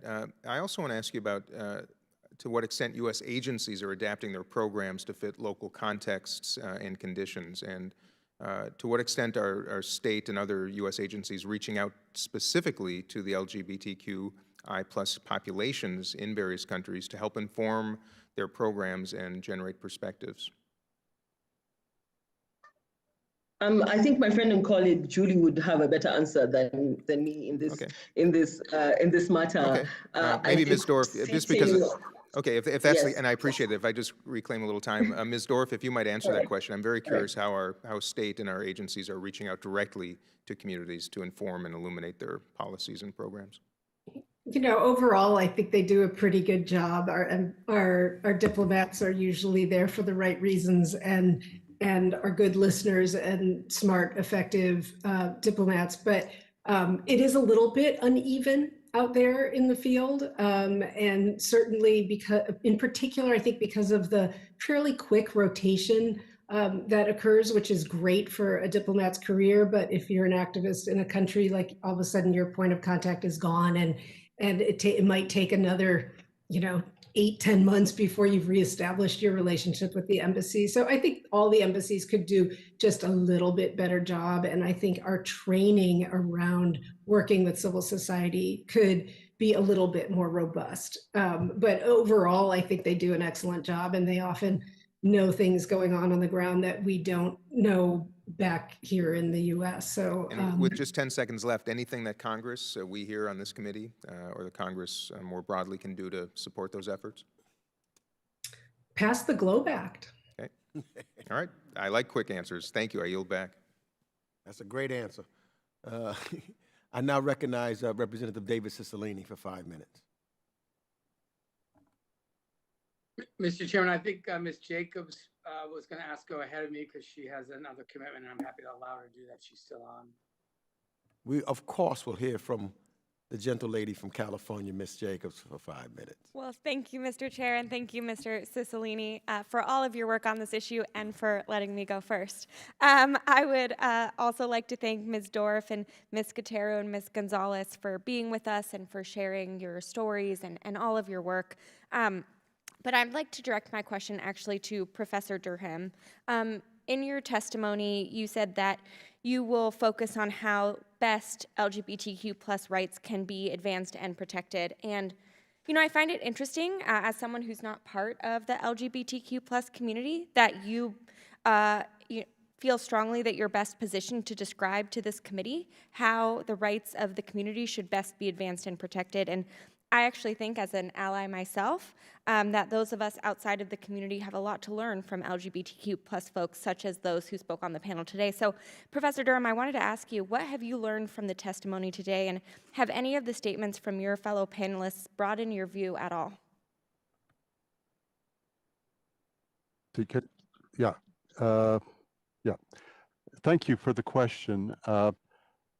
Let me say that I think it's always important to engage in this kind of dialogue and to learn other things. If I were to, one of the things that was pointed out is that, or people were, Congressman Wild was asking, what would help get more support for these issues? And I think one of the things I'm trying to say is, on a huge number of these issues, the issues of employment discrimination, housing discrimination, there's tremendous amount of consensus. And we need to be able to listen to each other and identify these areas of consensus. And I think what's sometimes overlooked is the fact that religious communities can be significant allies, but they're unlikely to be allies if they feel threatened by things that require them to do things that are inconsistent with their beliefs and so forth. And that is why, for example, Shahid the UN Special Rapporteur in his comments last year talked about what I talked about, which is practical concordance. The point here is that we do need to listen to each other to find ways that we find the areas that are of consensus, because they're huge. And to find ways to reduce the amount of polarization and fear. I agree with people here that this should be a bipartisan issue. We live in a country that's excessively polarized, and I think what we need to find are ways to depolarize, to reduce fear on all sides, and to find ways that we can really work together and live together. So, I mean, I find listening to these kind of events, it broadens my understanding of the extent of the problems, my sympathy for these problems, and at the same time, I worry that there are people on this side of the aisle who are not listening adequately to the fears that are being generated on the other side. We need to find ways better to work together.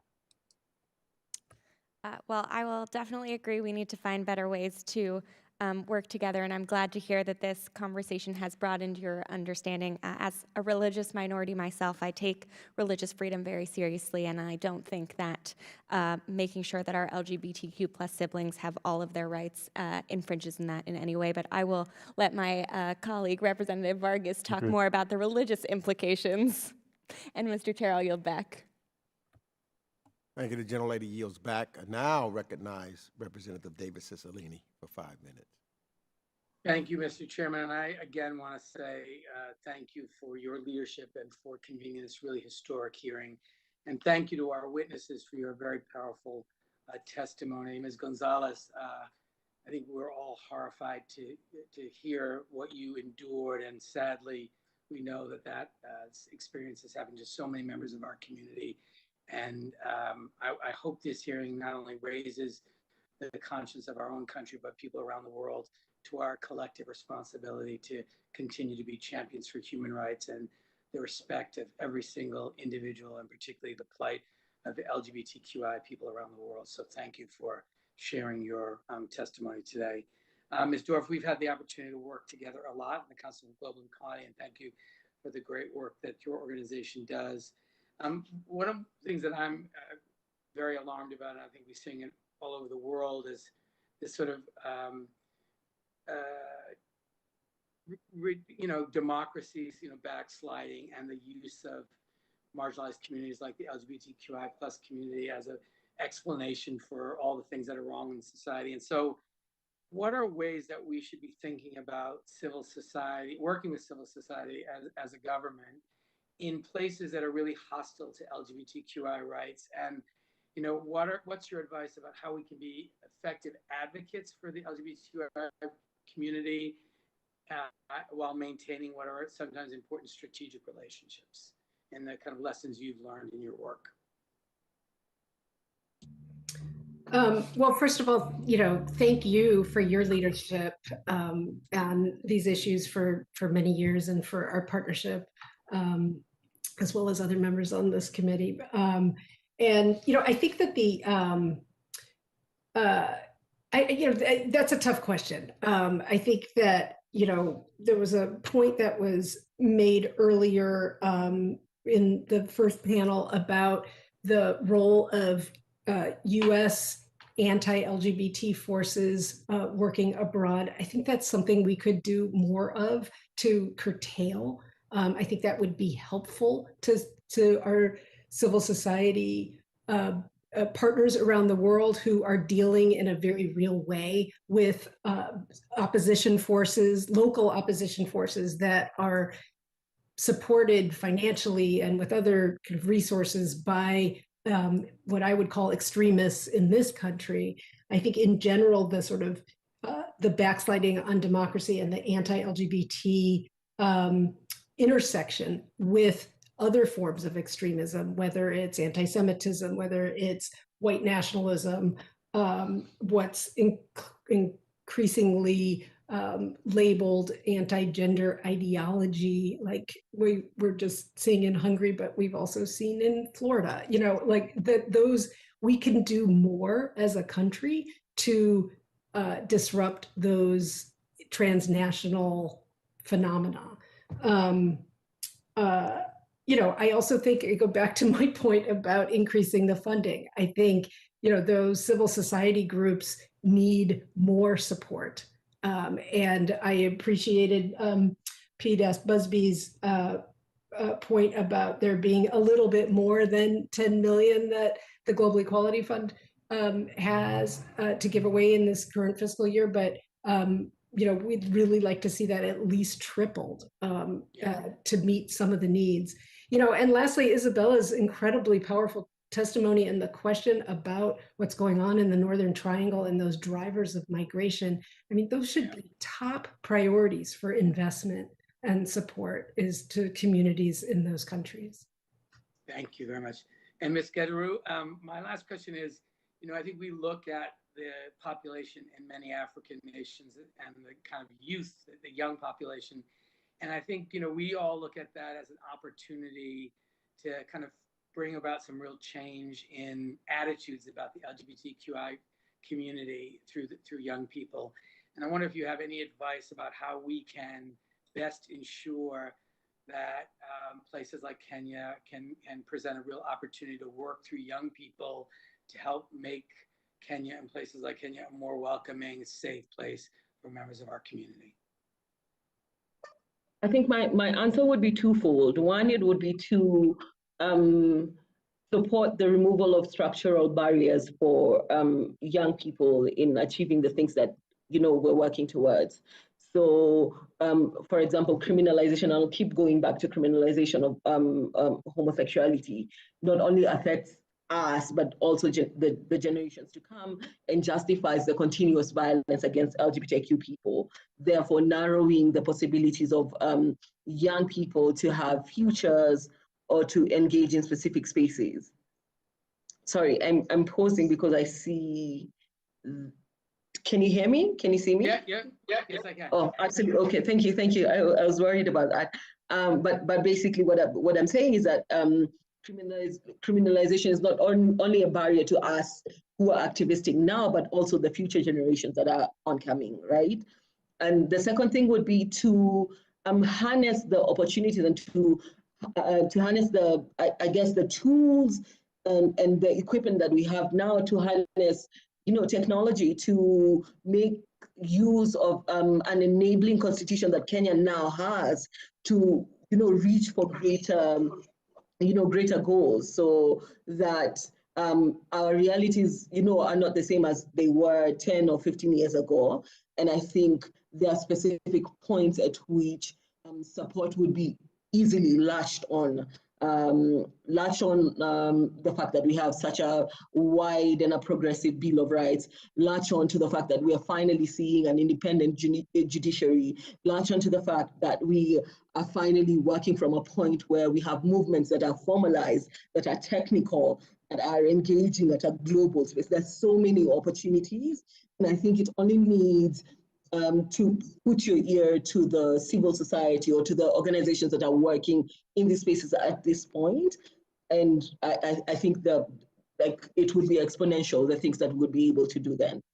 Thank you so much. My time is expired. Thank you, Mr. Chairman. I now recognize Representative Juan August for 5 minutes. Thank you very much. Thank you very much, Mr. Chair. I appreciate very much, again, you holding this hearing. I want to thank the witnesses and their patience. I do want to answer one of the questions from my good friend, Congresswoman Sarah Jacobs. Back in 2013, Pope Francis said, and I'm going to quote, "If someone is gay and he searches for the Lord and has goodwill, who am I to judge?" And who am I to judge? I very quickly looked up some of the articles while I was here, since she did bring it up and wanted me to answer part of the question. I looked up the U.S. News and World Report dated July 29, 2013, written by Elizabeth Flock, an article entitled, "Catholic Priests, It's Empirical Fact That Many Clergy Are Gay." And I thought about how a number of gay priests are magnificent priests and how well they've done their job as priests, and how proud we are of so many of them that have served so well. And I also thought of the question, or not the question, but really the comment that was made by Ms. Dorff on the issue of a teacher who was teaching in a Catholic school and was a lesbian, could she be a good Catholic school teacher? And I thought of those priests. I know a number of priests who are gay, and I think they're absolutely fabulous priests. In fact, one in particular that I've known for a long time, I haven't seen him in years, but I like to go to confession. You know, I'm a devout Catholic. I like confession. Confession is very tough, though, because you go and tell people about your shortcomings, where you failed the Lord, where you weren't the person that God wanted you to be. And it's tough to confess that to somebody else. But when you have somebody on the other side who's understanding and someone on the other side who's gone through difficult times themselves, they're very compassionate and I think very judicious in what they tell you.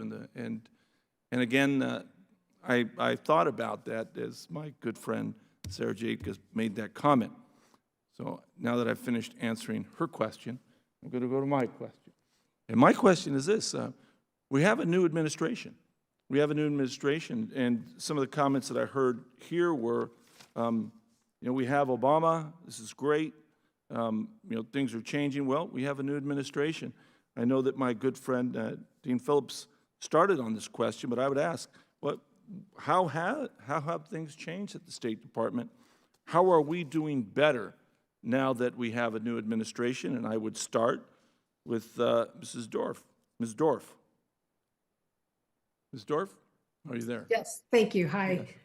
Thanks for the question. You know, it's a great start. Of course, you know, it takes a while to get all the right people in place, as we know. It takes a while for the Senate to confirm all those assistant secretaries and ambassadors and all of that. So there's still plenty to do. There's still a fair amount of commitments that our new president made while on the campaign trail that haven't yet been fulfilled, but that we're hopeful will be, like non-binary passports and a special envoy for LGBTQ rights. I believe we'll see some openly lesbian and trans, you know, officials in the foreign affairs side, which we haven't had before.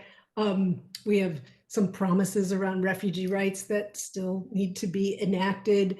You know, there's quite a bit there. You know, I think there's, you know, the only thing that I heard earlier from the first panel that I would like to challenge is the U.S. position on marriage equality. Now, of course, we shouldn't be pushing marriage equality onto countries where that is not on the agenda, where activists are not fighting for it, and where it's just not the right time. But there are plenty of countries where there is significant momentum in all regions of the world: the Czech Republic, Chile, Cambodia, Thailand, Panama, Peru, Vietnam, even China, where there's really viable marriage equality paths. And I don't think it's right any longer for the US to stay in this kind of neutral, we're neither for nor against. That's been quite settled here. And in fact, you typically, you know, look at Taiwan, you know, just, you know, a couple years after marriage equality becomes the law, it's changed people's perceptions of us by, you know, 20 points.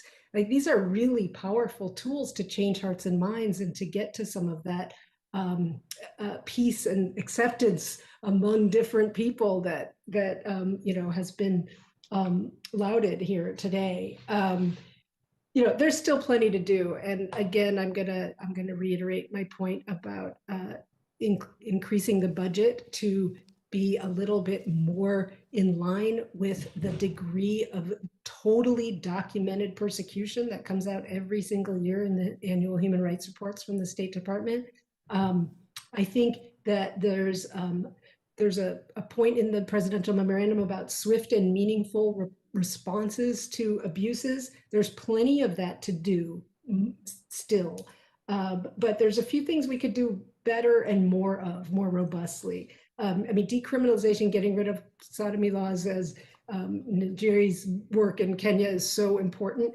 But those are not the only types of laws that are really bad for our populations. There's anti-cross-dressing laws, there's forced sterilization, there's medically unnecessary interventions on intersex babies, there's conversion therapy. All of those things need to be addressed.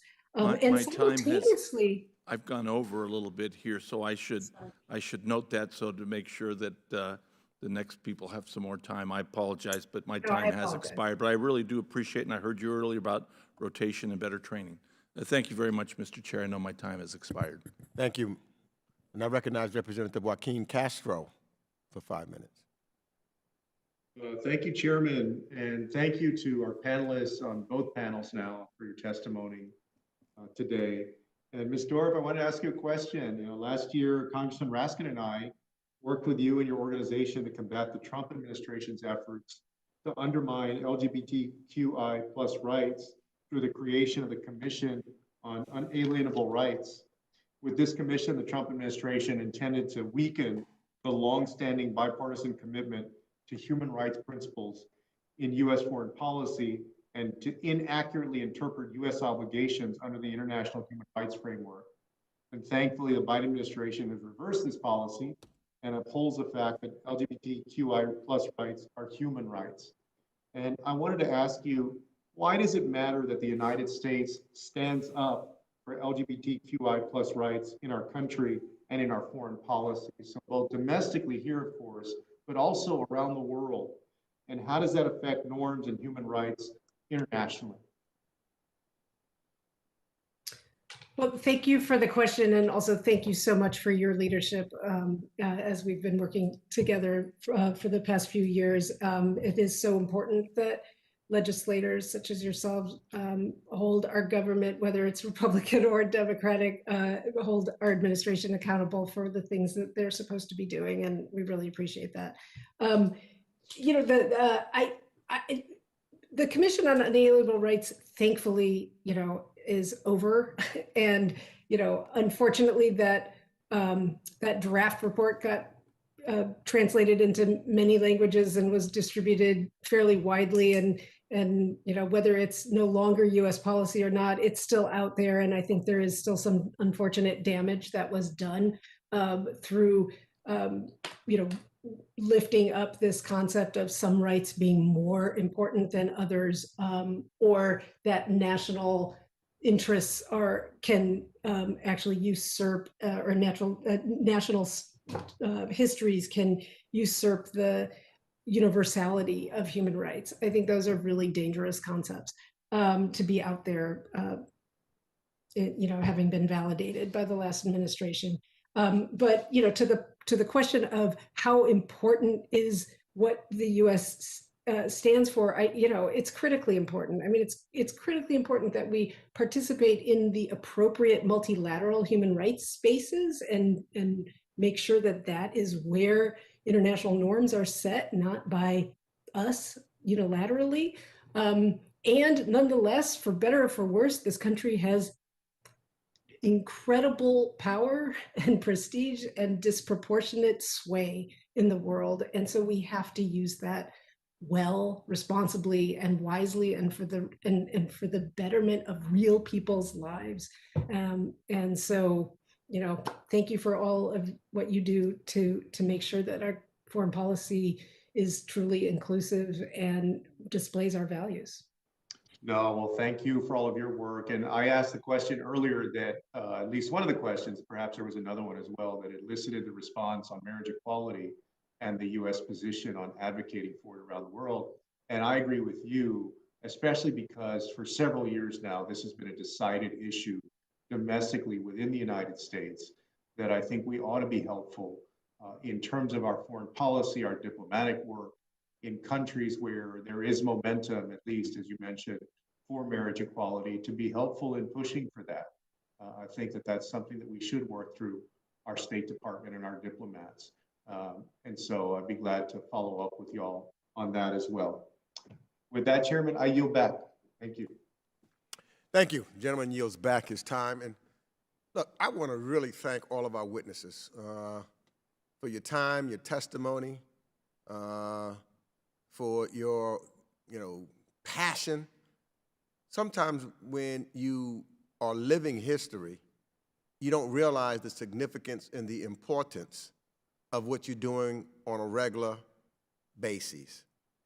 And I'm here to tell you, just listening to your testimony today, that the camera of history is recording what you're doing.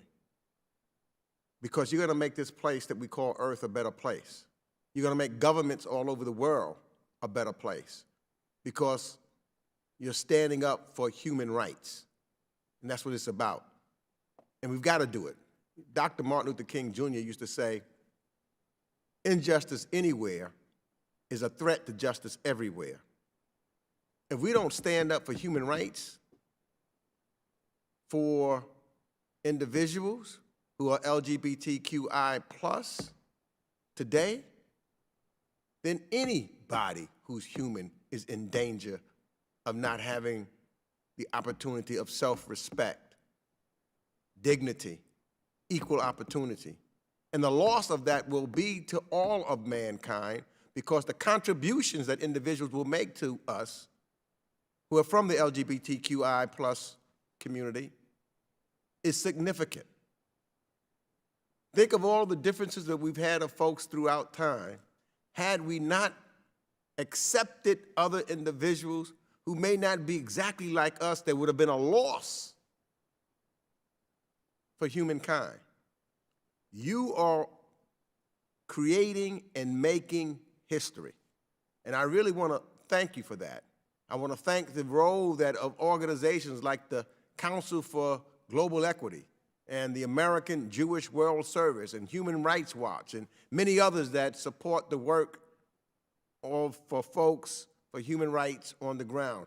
I want to thank, all of my colleagues, and I just wish we do need to have this to be a bipartisan issue. I wish there was many more of my Republican colleagues that would participate in this historic hearing, but I really appreciate my Democratic colleagues many who came back after we finished votes because they knew the significance and the importance of holding this hearing, especially when I talk about the Representative Titus and Cicilline as they put forward the Globe and Global Respect Act that we must pass out of this House and keep pushing till we get it done in the Senate and hit it on the President's desk. So let me just thank you so very much. No one should ever have to experience inhumane treatment, violence, or discrimination for simply being a human being. And you are making a difference. With that, this hearing is now adjourned.